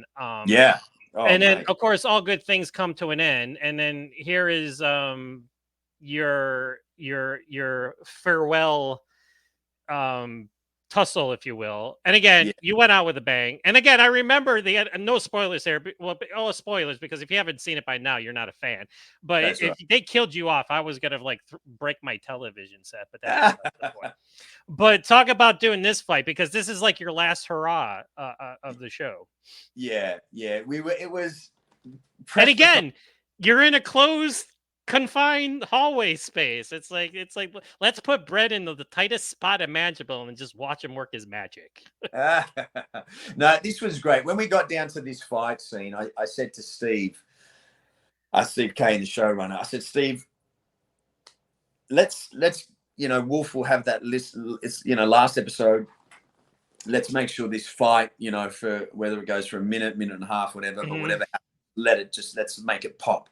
And I asked Steve, I go, can I pick my guys? I want to pick the guys that I want to use, because it is a dance. And if you get guys that don't have the rhythm that actually gels with yours, it doesn't actually register accordingly. It doesn't look the way it's supposed to. You got to have people that have a certain rhythm. Well, that I like, So for this fight scene, I was able these are handpicked by you. These are all stuntmen handpicked. And I remember you saying Luc LaFontaine, who I interviewed a while back too, was because he was the guy that you got behind and stabbed. Because I remember you talking to Scott about that. Yeah. Luc LaFontaine has a great rhythm. I also wanted Ron, my friend Ron Balicki, but he wasn't available. He was working on another movie, and that guy. Towards the end that I punched to death, Shahab, I love him. And there's another guy on there, John Ninja. I don't know his nickname is John Ninja, but he does have a name, of course. But I love this scene because you're getting hurt. They're hitting you with bullets and everything. And it's just so kick ass because it's just like you're just on hyperdrive. It's like, even though you're getting shot, like you've been shot like 3 times already, but look, it's awesome. It's just like, it's a thing. Right. It's chaotic balletic beauty is. He's got a metal plate on. So I think the first shot hits the metal plate. Maybe the second shot hits the metal plate. One of the shots goes through, and then he also gets stabbed in the back of the neck. Yes. And a lot of people, I don't get this job, but a lot of people thought that Wolf died, and I was like, no, that is not the case. Because if you watch, it's right here, like right here. I'm like, we're looking at his death scene. I'm like, I'm like, I was so upset. Yeah, no, he didn't die. If you watch, he's holding Azima's hand. Yes. He's holding his girlfriend's hand, and he's got tubes in his nose, and he's very much alive. Yes, that was the after shot when they showed you outside after all the. I was like, oh, I can breathe. It's like, he's okay. It's like he's gonna fight another day, so. Now talk about, like, it sucked, like, having the show end, right? Because you came on early enough, like second season, and you're on for all that time, and it's like they become your family, and it's like a regular job that you're going to. And I would get mad, like, again, as my ex, because like if the episode didn't have you on, I'm like, where's Wolf? Where's Wolf? It's like, he's not on. She's like, it's okay, he'll be on the next one. I'm like, that's unacceptable. Yeah, it was a bit.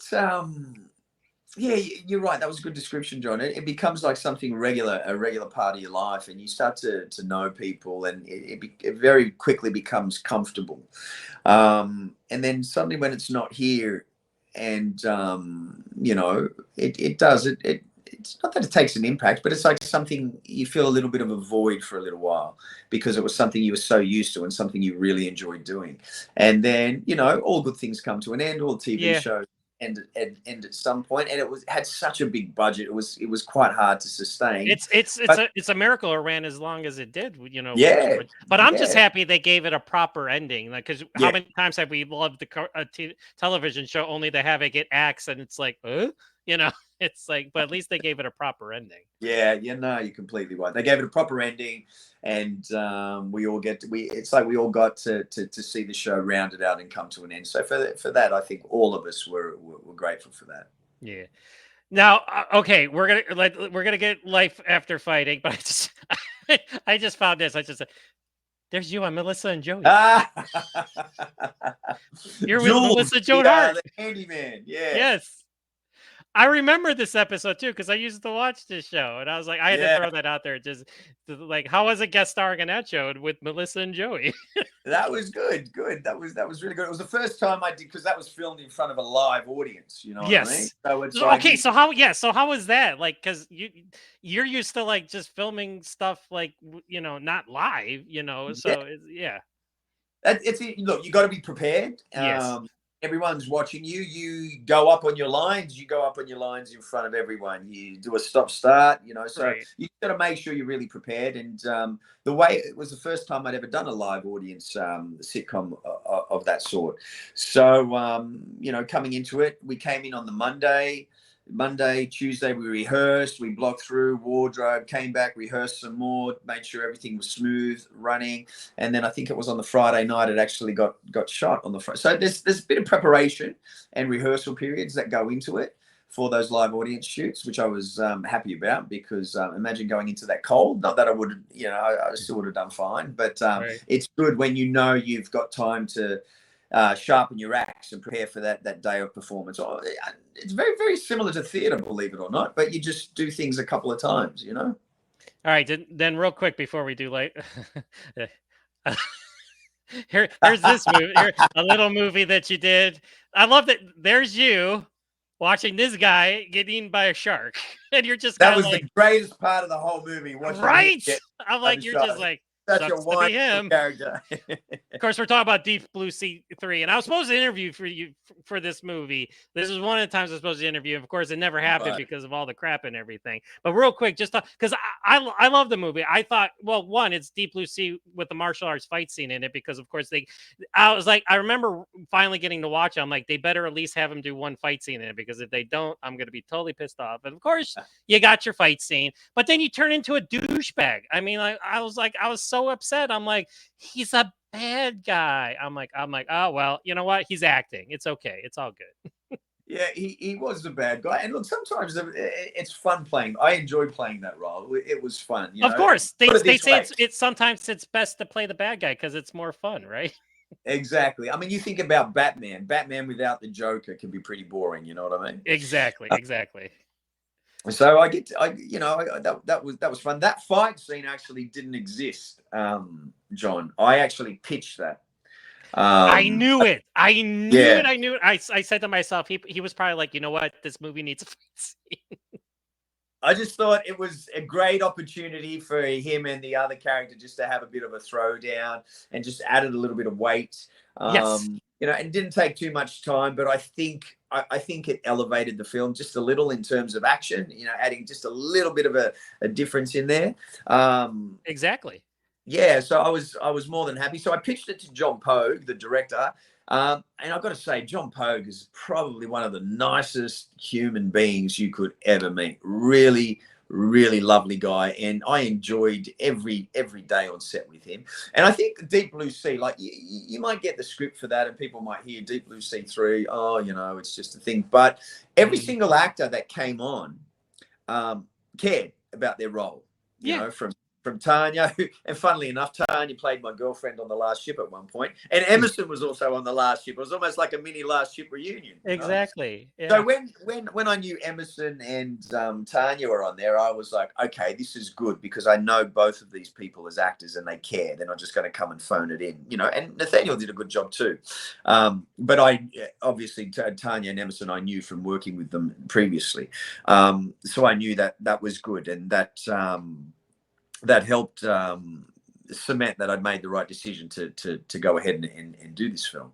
And I think it was a bit of a dark horse. No one expected to see Deep Blue Sea 3 do as well as it did. The feedback we got, and the ratings that the film got, and surprisingly, a lot of the reviews were good. I liked it. I mean, aside from the original, which is like the second one, I don't really remember that much. I'm not gonna lie, but it's like it's the first one and then yours. It's like it was good. I mean, in terms of the shark action and everything. And I mean, look, it's like when you have a scene like this, I mean, come on, you can't beat it. I mean, it's like it's the best thing ever. But no, yeah, it was well done. I mean, of course, it was. Here's the thing that sucks. Like when a movie is like direct to video, it kind of puts a negative condensation on it, and it's totally wrong. It like streaming. It like things are different now. It's like so it doesn't mean it's a bad movie just because it doesn't come to the theater. And this is an example. This was a well done, put together movie. Yeah, it was done really well, and I think when we saw the end product, we were like, okay, this isn't too bad at all. So. Oh, excuse me. So yeah, look, we were happy with it. It did really, really well all over the world. It was a bit of a dark horse. Warner Brothers never expected it to do as well as it did. But I think that was a testament to all the actors, also very much to John Pogue, the director. So that was, and that we were in beautiful South Africa, Mm-hmm. And so no complaints. That movie was a blast. All right, so we're finally to what what we're here to talk about. And I gotta thank you so much for going over all of these movies and stuff, and me My fawning over all your fight scenes and everything because it's it's it's just awesome. But we're here because your new film, Life After Fighting, has yeah, finally you finally got distribution. Did you not? yeah. Look, it was we kind of did things backward. Me and a very old friend from over 20 years ago, when we were kids, we wanted to make movies. And my partner, business partner, Navid Bahadori, created a company called Broken Yellow, and it became very well versed and very big in the documentary space. Mm-hmm. And I'd gone on and become an actor, and we found ourselves back in Sydney again, and we started talking about projects and whatnot. And we have a few projects, and the one, Life After Fighting, is actually the third one that I wrote, Okay. and spoke about what would be the best option to move forward with, and we decided upon Life After Fighting. So traditionally, people secure distribution, secure everything, have everything in place, and then go on. Where we went the complete opposite way around it. We got our Okay. script, and you know what? We're just going to go and make this movie. So we got a great cast. I mean, we had people like Luke Ford, who has some great credits. He's won multiple high-profile awards for acting. He played Brendan Fraser's son in The Mummy. Mm-hmm. With Brendan Fraser and Jet Li and whatnot. You can go to Universal Studios, and there's a big picture of Luke Ford right there. We got Cassie Howarth, who was done a ton of Australian television, even some movies and some American television. And it's the same for Annabelle Stevenson. And all three of them are just fantastic actors. Even in some of the supporting roles, we've got Ethan Brown, who's a current series regular on Home and Away. We've got Marsa. We've got Mike Duncan. We've got a lot of people who have worked a lot in the industry. So we got a great cast, and the performances they surely shine through. So we went away and we made this movie, and we cut it down to about 2 minutes 20, and then we started sending out to distributors. We got an overwhelming response back. We ended up with about 8 or 9 offers. But we looked at them and we go, okay, these are all kind of good middle stream level independent film distributors. And we started speaking to some of them. And then Vertical Entertainment. And if you look at Vertical and you look at the films that they have, Vertical is pretty much the A-listers independent film stock. So if you look at everything that Vertical represents, there's a lot of A-listers in the films that they distribute. I know they're independent films, but you got to look at the cast and the caliber of movies. So for Vertical to have a look at our film and say, yeah, guys, we love it. We want to work with you. Both Navid and I decided, okay, Vertical feels like a really, really good fit. So we went with Vertical.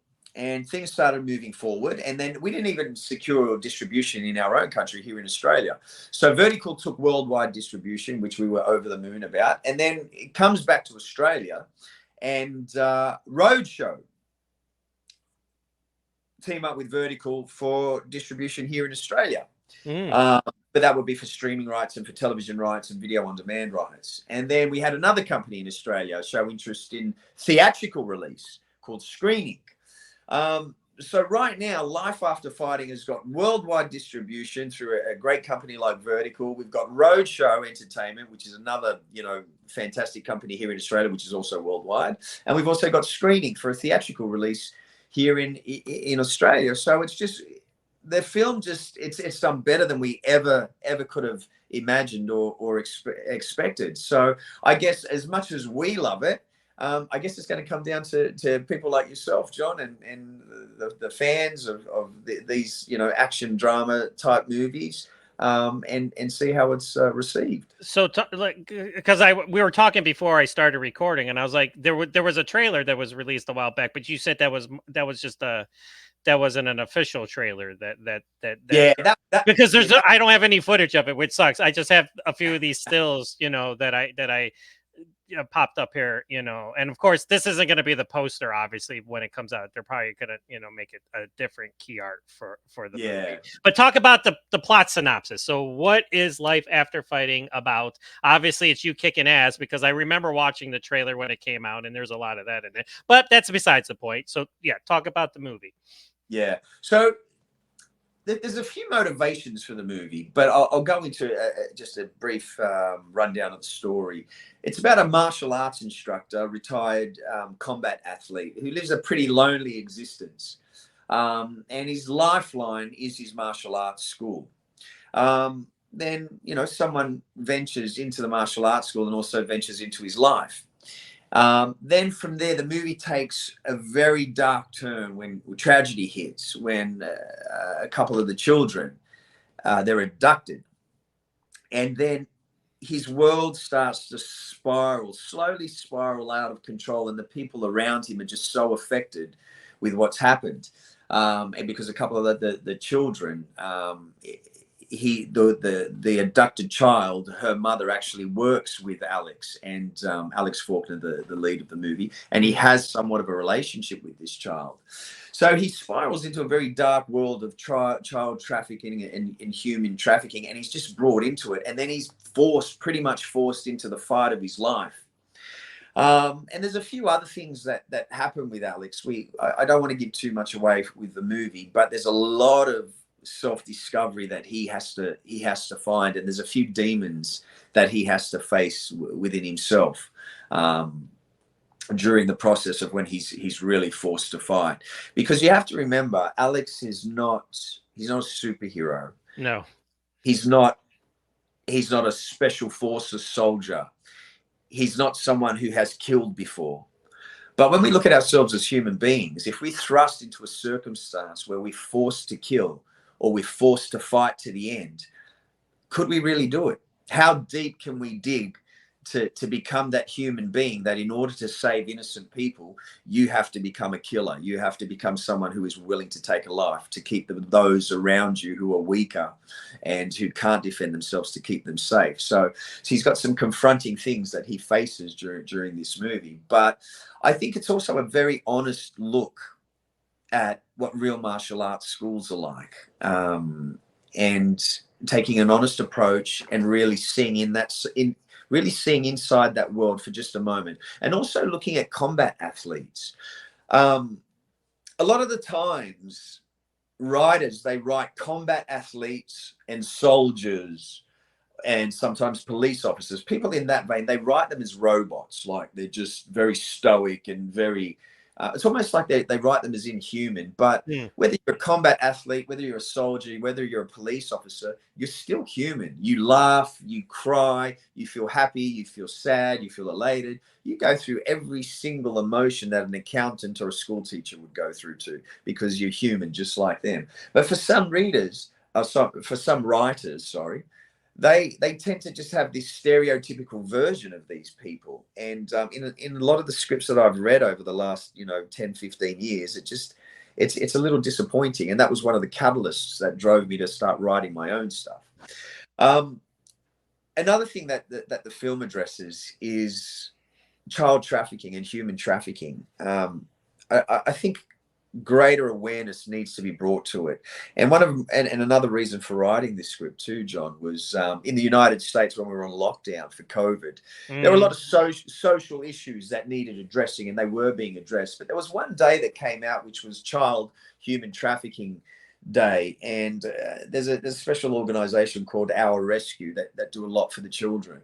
And there was a special day called Child Trafficking Awareness Day, where you had to wear blue and take a photo and post it to your social media for the children. And I don't know if it wasn't fashionable enough for a lot of the celebrities at the time, but no one did nothing.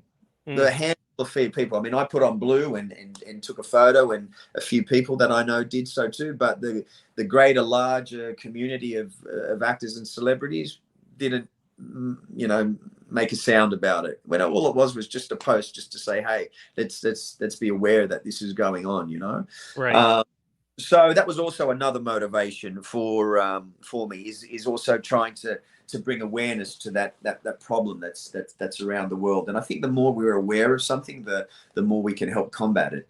So that was a huge part of Life After Fighting. Now I know I gave you a bit of a synopsis of what it was all about of martial arts, but I also just wanted to include some of my motivations around the reason for going fighting that project. So that's it in a nutshell.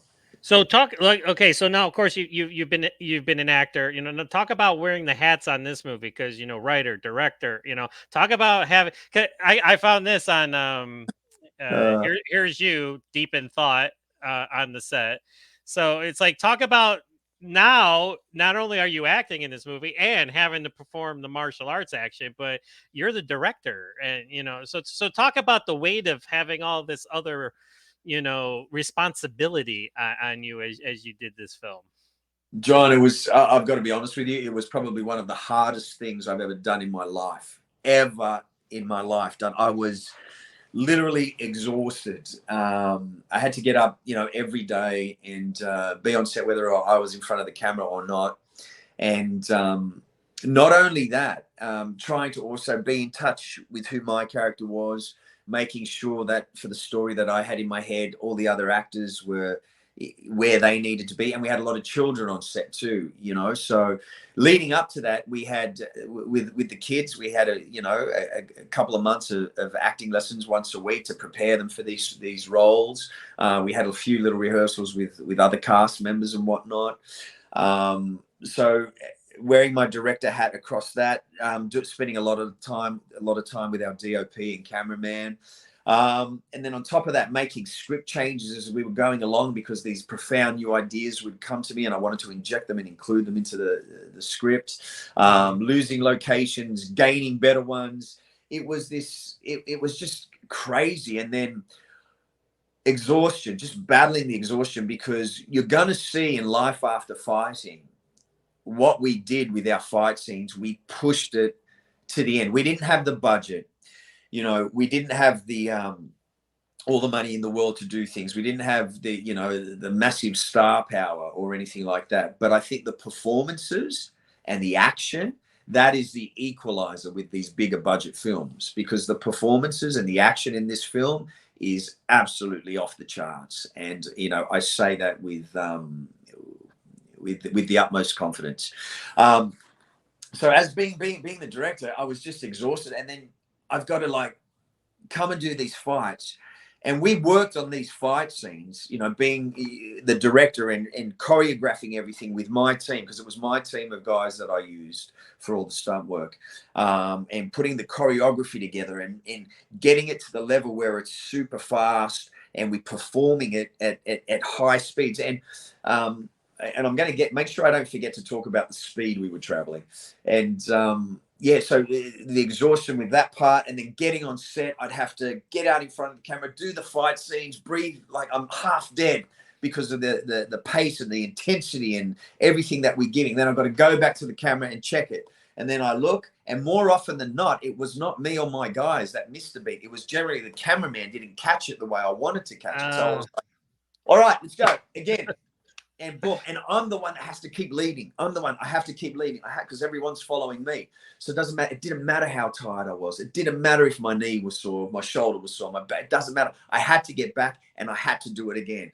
It got to the point where, even some of my team who were early 20s, they got so tired that they had to go into the toilet and throw up at one stage. And then, have a Gatorade, come back. I go, you good, mate? He's like, good. All right, let's go again. Come on. And like, my team, especially, Jalen Foster, Jimmy Foster, Nick Harding, we had Jordan, we had Matthew, that five, especially the first three I mentioned, but all five of them included, but without a doubt, the first three, they worked so hard. And You know, they're all young men in their 20s, but I had to lead them, and they followed me no matter how tired I was, no matter how many times we had to go over and over again. They stood up, they got up, and they did it. And, you know, we were all taking some, you know, we were getting patted up, and we were taking some big shots. You know, it's a bit of a homage to the Jackie Chan days. And, you know, really making sure some of those shots land with all safety. Look, we never had a single injury, which was great. But apart from me, I tore my hamstring once, and I tore my hip once, but they all passed, and we just had to come back and start shooting again after a little break, letting those injuries heal. But, you know I'm bouncing around from things to things, but it was such a ride, and being the actor director, it was, one of the hardest things I've ever done. But I will never forget how tired I was at some points where I'd done something, 4 or 5 times, and I just didn't get it the way I wanted to, or the camera guys couldn't move fast enough to capture it. And I would be like, no, again. And it just didn't matter how tired I was. I knew I had to get back, and I knew I had to do it again and make sure we got it the way we wanted it. And that's not just for my own standard that I hold myself to. It's what every single person that's going to watch this film deserves. Because if we don't invest 100%, if we don't give everything that we've got, for everyone that comes to watch that film, and we're not completely invested, why should the audience invest in us? Yeah. We don't deserve it unless we've given everything we've got. And I think it also comes from a little bit of a disappointment with some films, that are out and about with Western action films that, the big star turns up for a day or two, says his lines, flies out after 3 days, and then the rest of the film is shot within 12 days, and it's all packaged and away you go. It's very hard for the audience. I mean, they watch it as a bit of a popcorn flick, and oh yeah, that was cool, and and then it's very much forgotten about. But they don't really invest in it because the people on the other end of the camera making the film aren't fully invested. And Navid and I, we didn't want to make films like that. We really wanted to give birth to a new niche of action films, high action, high drama in Australia, where we've got great performances, where we've got committed actors, where we've got committed action, where we try and take it to the best possible level that we can. We wanted to try and create a new benchmark. And this Life After Fighting, we believe we've done the best we could on the budget we could, and we've given 100% investment. So we're really hoping that when the audience see what we've done, we feel confident enough, or we hope that they're willing to invest in us because of the amount of investment we put into the film. And when I say investment, I'm not talking about financial. I'm talking about heart, soul, blood, sweat, and tears, mate. Well, you just answered the next 5 questions. So congratulations. Sorry, John. No, it's okay. It's okay. But no, let me go back, because you mentioned something, like, because you're talking about the action and everything. But that's a big thing in action movies nowadays, is it's not action for the sake of action. It's got to mean something. You have to be invested in the characters. I mean, there are movies that we enjoy where the action, it's just an action movie. It's like, got movies out of Thailand, you just watch it. It's like, I'm just watching this because these guys looked like they had to go to the hospital after it was done. But this movie, I haven't seen it yet. I mean, I'm looking forward to it, like everybody else is. But the action, like you doing what you're doing in this movie, it means something. It means something heavy, and it's not just you like kicking people's asses. Like there's reasoning behind it, and there's a reason why we're all going to get on this wagon and join you for this journey, because when the action hits, it's got substance to it. It's not just for the sake of you kicking the air, or doing a spin or anything like that. Yeah, no, absolutely. And we've got, look, there is a little bit of flash in there, but yes, the character's really, really fighting for something. He's really, really motivated for something. And we there's a lot of it. To me, the fights are just as much physical, just as much emotional as they are physical, because of what he's going through and what Alex Faulkner is pushing himself through. And back to like that growl and the ferocity, which doing this. And I tell you now, John, a lot of people are going to watch this movie, and we are going to get accused of speeding the fights up. But They're not. Okay, is that what you're talking about? The speed, like you want to get Yes, yes, energy yeah, about the speed. yeah. No, that's right. Yes, yeah. I've got to mention that because people are going to look at this film and they go. Sometimes I'll put on a video on Facebook, and sometimes an odd thing happens or something, and it looks faster than what it really is. But most of the time, it's normal. But the fights are not sped up. Mm-hmm. I've been on a show called Last King of the Cross recently for the last 4 months. John Ibrahim is the executive producer, and it's on Paramount Plus called Last King of the Cross. So I finished up on that, and I showed one of the producers a little snippet, and they go, "Oh, it's sped up." And I looked at him. I said, "It's not sped up." He goes, "Let me see it again." And he watched it again. He goes, "No, it's sped up." I go, "Watch it again. Watch it 2 more times." And he watched it 2 more times, and then he's turned around and he goes, "Oh my God." He goes, "It's actually not sped up, is it?"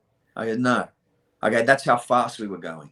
Okay. And why we were able to go as fast, because a lot of my guys, they're high level martial artists. Okay. Right. And my speed has also been a big factor for me my entire life. Whether it's from its running or from my martial arts, my speed is quite good. But when you train and rehearse your fight scenes so well, which we did, we put a lot of time into them. You've got 2 high level martial artists throwing punches and kicks as fast as they humanly can.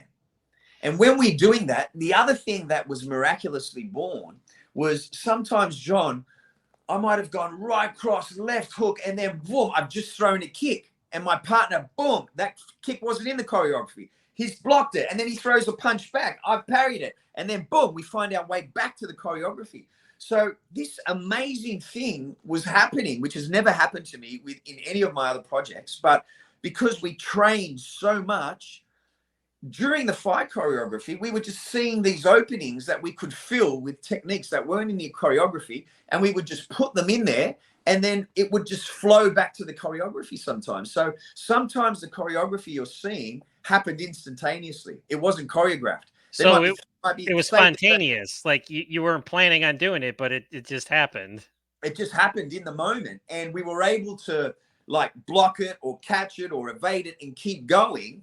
And I think that was just a testament to how hard we worked and how hard we trained together, that we just knew each other's rhythms so well that an extra punch here or there would just flow right into it, and we would just keep going.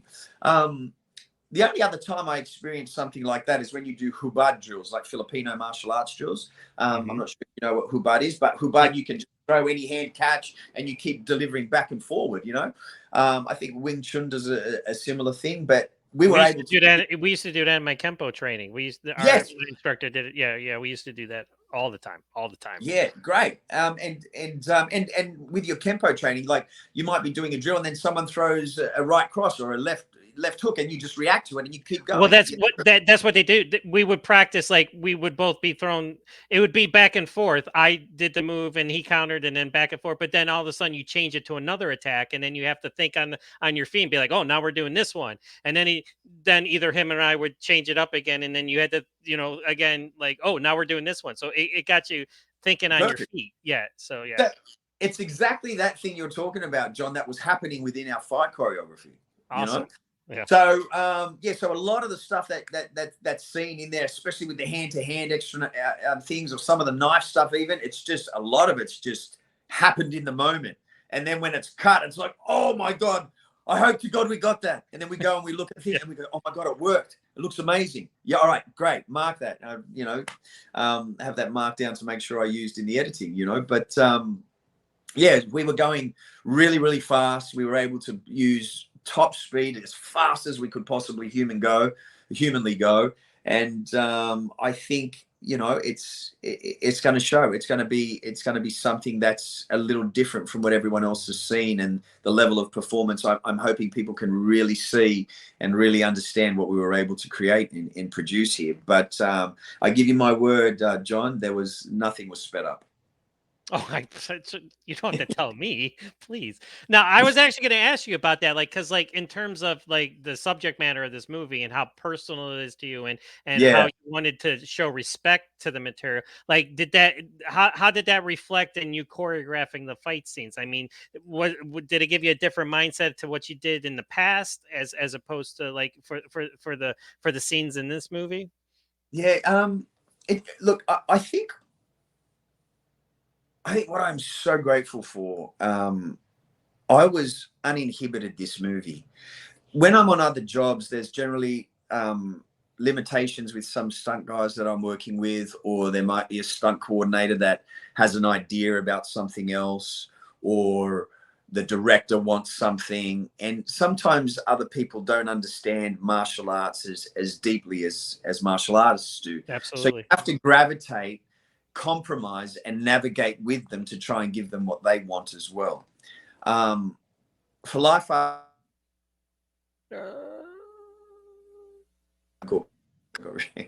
was completely uninhibited. I wasn't stifled in any way. I didn't have to navigate around anyone.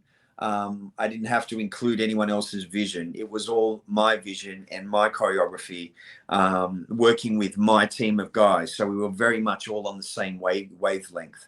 So I believe that allowed me to do what I want, enhance what I want, and in terms of being respectful to the material and to the choreography, I think because to me the respect of the martial arts, and forgive me if this wasn't what you exactly meant, but I think I've honored so many different styles and seamlessly integrating them together, from the Filipino martial arts to the Muay Thai to the Taekwondo to the Hapkido to the Brazilian Jiu Jitsu to some wrestling, some Jeet Kune Do.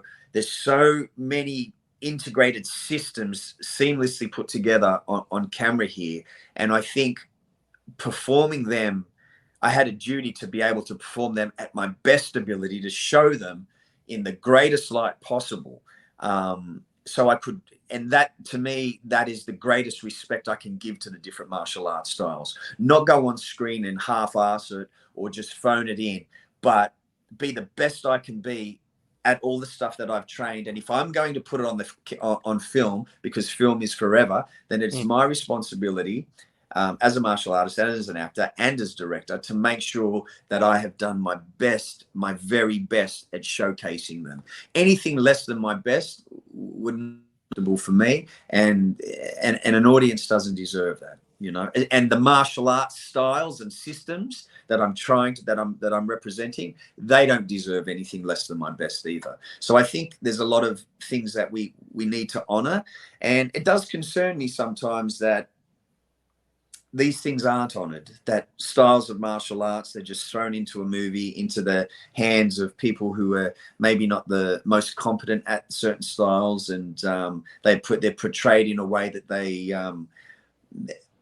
they're portrayed in a way that it's not at its best, let's say. Now that you've done this movie, you've written it, you directed it, you know, you bled, you sweated for it, you know, you're gonna see the rewards of it being released and everything. Is this something that you're gonna want to do again? Are you gonna want to direct again? Are you gonna want to like take a movie by its reins and like, you know, do what you did with Life After Fighting? Or I are think you like, nope, I'm good. no. I did it. I'm all set. Yeah, no, I think I got spoiled, because, as I said, I just did 4 months on another TV show, and I missed. There was a lot of things that I would have, loved, because there's a bit of action in the show, a bit of martial arts, which is cool, you know. But it made me miss directing and the writing and the creative process from the way we did Life After Fighting. I missed it a lot. And Navin and I, when we got into this, we didn't do this with, we're just going to make one movie and stop. We've got another couple of scripts, Okay. and we just, obviously had to focus all our energy on completing this and getting it out, because it just took a little longer than we expected.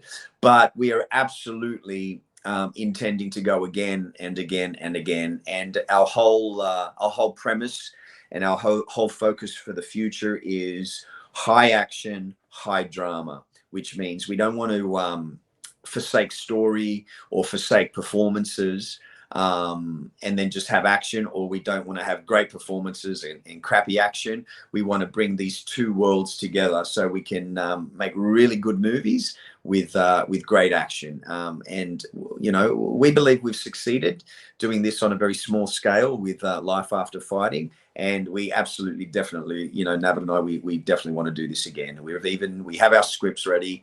So once this is released, I think it will be full steam ahead working towards our next one.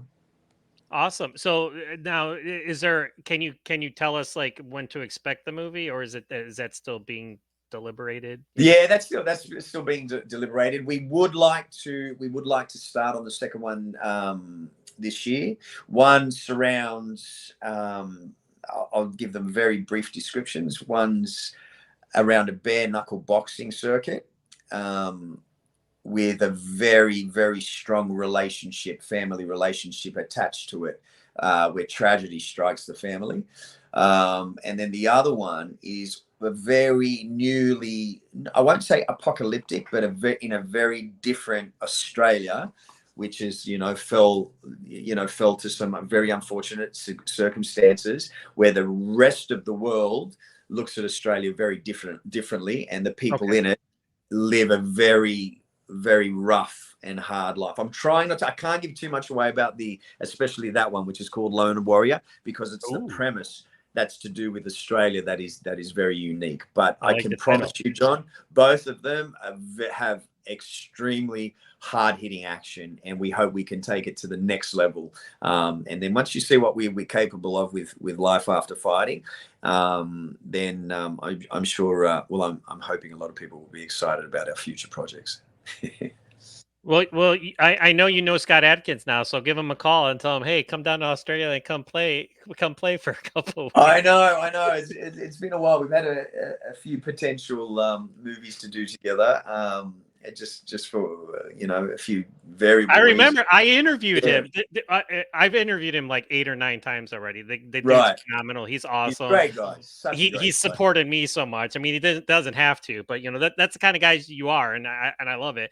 But I remember I asked him. I think it was the interview for Ip Man 4 when he did Ip Man 4 with Donnie Yen, and I said, "Who would you want to fight?" And he said, "You." He mentioned you. And I always come back to that, like how it was funny. Like he was like Bren Foster, and I'm like, I know him, And so yeah, so that just needs to happen. So Scott's such a great guy, such a down to earth person, and I loved your interview with him when you guys were just ripping on stunt guys, and I know it's all out of respect and everything, and stuntmen rule the world in action. I mean, like they should have their own Academy Award. I'm all. Yeah, we can go on forever. 100%. We can go on all day about that type of stuff. But it was just funny to watch you guys talking about hitting this guy and hitting that guy and stuff like that. It's like, I think you guys. I mean, it would probably end up you on opposite ends, and having to fight each other. But I would love to see you like on the same side, and because I think like with that interview, I think you guys would have great camaraderie together, and it would even sell the movie even more if you guys were on the same side as opposed to having. But I'm fans would want to see you guys lock horns and stuff like that. But I get it too. But I'm just throwing my 2 cents in. You don't have to listen to it. But no, it's guys like yourself that your 2 cents is very valuable, John. So we appreciate that. But look, it's definitely on my list. As one of the top things I would like to do before I, the hair starts to recede too far back and it turns all gray and the leg doesn't go past the waist anymore. So please, I've been shaving my head since I was 18. My hair was receding since I was like 18 or 19. So I've been bald since I can remember. Okay. But look, I definitely want to get that film happening with Scott sometimes. I have no idea what it will be, but I'm sure when the stars align and it's meant to happen, it will happen. But I've got nothing but great things to say about Scott. He's a lovely guy. Absolutely. Phenomenal martial artist. You two together? Oh my! It would just be like, I could just see the people. Is it sped up? No, it's not sped up. there's no speeding up of the film on this one. These guys are doing it for real. It's like, Now, do you know when we can expect Life After Fighting? Yes, we can. Okay. 7th of June. The 7th of June. 7th of June. So it's not too far away. That's not too far away. No, not at all. 7th of June. It's coming USA, Canada, and the UK, 7th of June.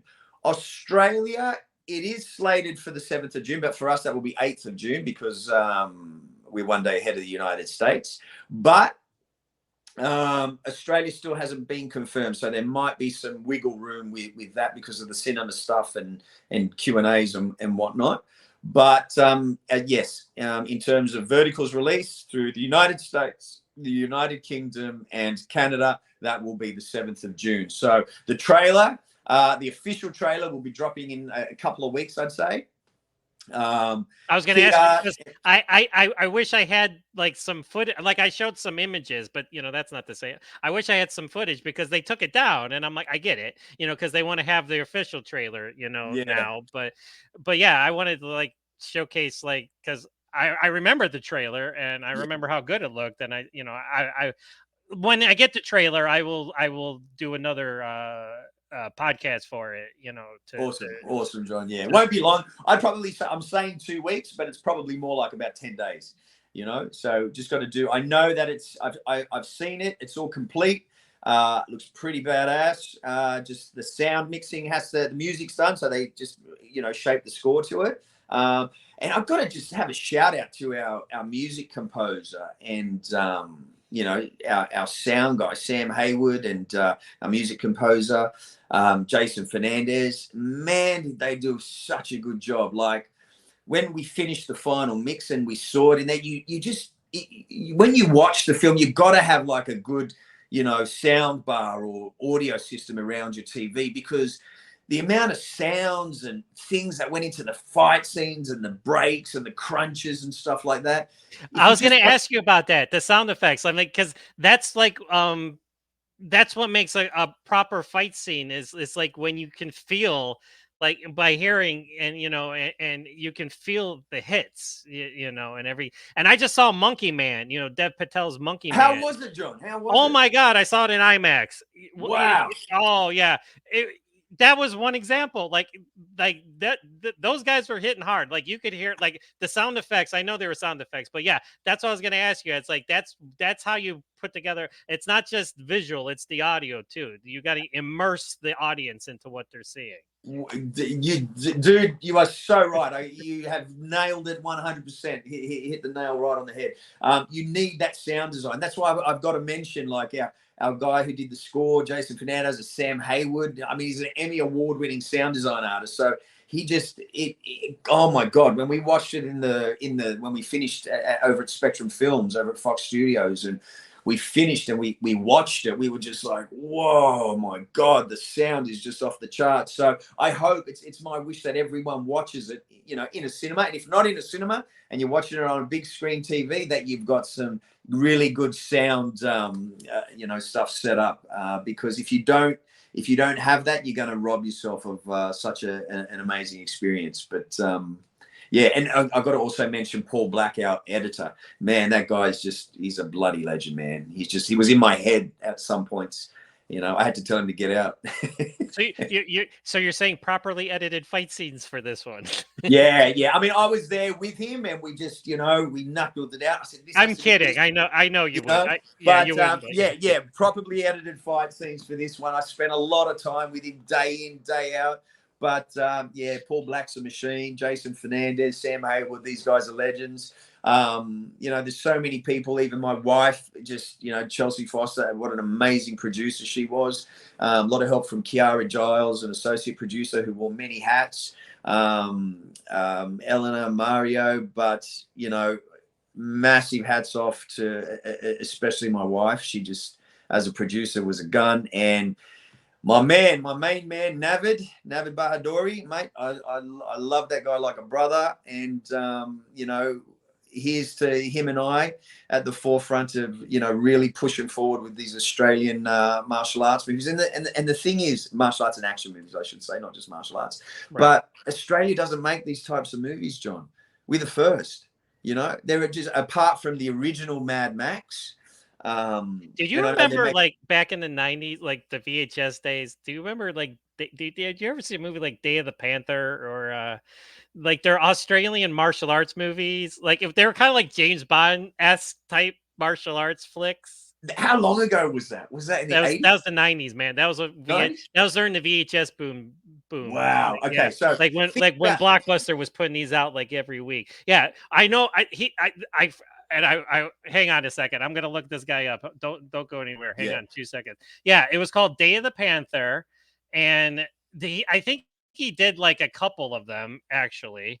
And I remember watching it, and they were pretty good. I mean, in terms of the fighting and everything, yeah, here it is right here. Hang on a second. I'm gonna Day of the Panther. Yeah. Edward, John Stazak, and John Stanton. And yeah, a bunch of guys I don't know. But you know what? It looked good when Yeah. I was watching it. So but yeah, you're right. It's like Australia, I mean, that's why like you're like I don't want I don't want to make this sound derogatory, but like you're the poster child for Australian martial arts action movies. It's like Yeah. because everybody thinks of Hong Kong, Thailand, even Indonesia now with Eco US, Yeah. doing what he's doing and everything.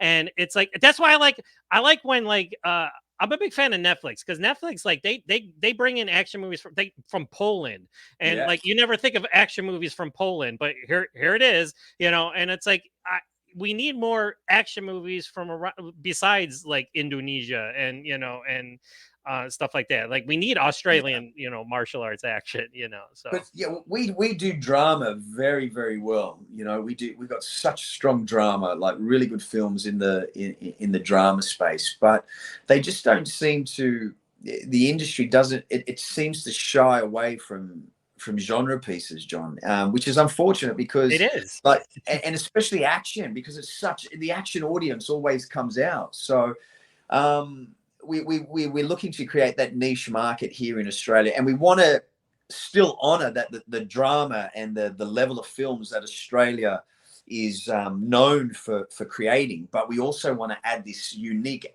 action element to them and marry them together because I just don't see why we have to have one or the other. Exactly. If we, Right. yeah, which It's like let's do it all, man. It's like exactly. Let's bring them together at the highest possible level, and not settle for anything less than the best we can do. That's not just throw a few punches, that'll do for the action, or just say your lines, that will do. Our action's awesome. No, let's strive to be the best we can with our drama and with the performances and get the best actors for the roles, and also for the martial arts. Let's work our asses off to get the best level of choreography and the best action design that we can possibly get. And let's put it all together so that when we look back at this film, we can say, hell yeah, I'm proud of that. You know what I mean? And as I can say, with Life After Fighting, I can honestly say, and I can look back at it and say, you know what? I gave it my everything. I gave it my all. I wasn't, I have no excuses. I didn't have to gravitate around anyone else. I didn't have to hold back in any way, shape or form. The funding we had was the funding we had, and this is the best that we could possibly do. And so I've got no regrets, and I can look back at it and say I left it all out on the line. And soon, and well, not soon and done, but soon it's going to be out there for the world to see, and hopefully they can see how much we gave to it. Can I just ask you something too? Because obviously this is just a promotional teaser that you guys Yeah. came up with. Like, now, have you seen the key art that Vertical is going to do? Because I'm hoping that it does the movie justice. Because nothing makes me madder than a poster or key art that like totally like does not sell the movie. Hey, Like, John, you know what? Can I send you, without disconnecting this, can I send you 2 posters on Instagram like right now? Can you You know what? I can. Shit, because I've got another phone. It's okay. I feel like I'm talking to an old mate, just shooting the vibes on a video call. I don't want to close that window because I think I'll disconnect from you. Give me 2 seconds. I'm going to get my other phone, and have you got access to your Instagram? I do have access to my Instagram. I'm going to send you a poster right now. Just okay. I am waiting. Hang on. I'll get on there right now. And as he's getting that, I'm just gonna say that June 7th Yeah, June 7th. is the day for vertical entertainment for the release in it's the United States and Canada. Did you say North America? Yeah, United States, Canada, and the UK. Gotcha. All right, hang on a second.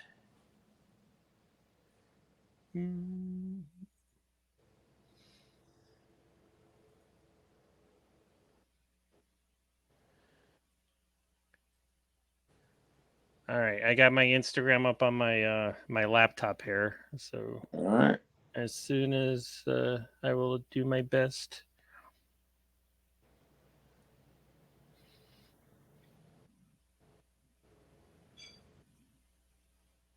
I wanted to talk to you more about this scene too. Like this is like takes place in your karate school or something. Like, does this guy just come in starting trouble or something?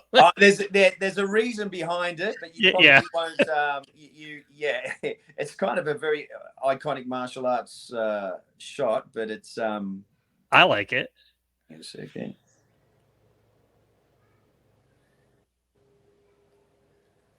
All right, did you get those two, John? Hang on. Let me check.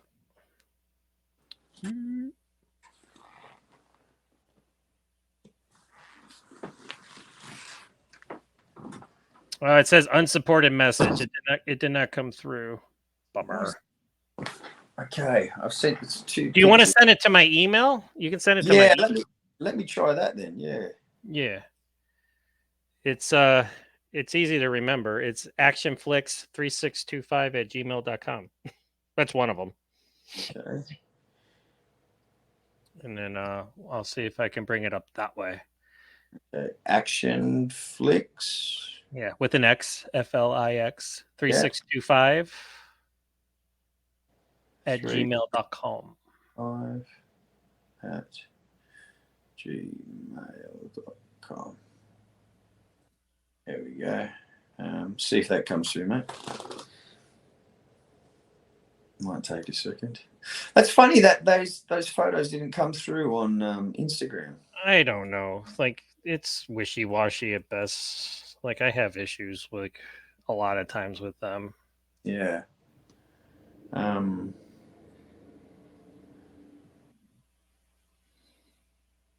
on. There's like 800 wait, I have to verify it's me, and then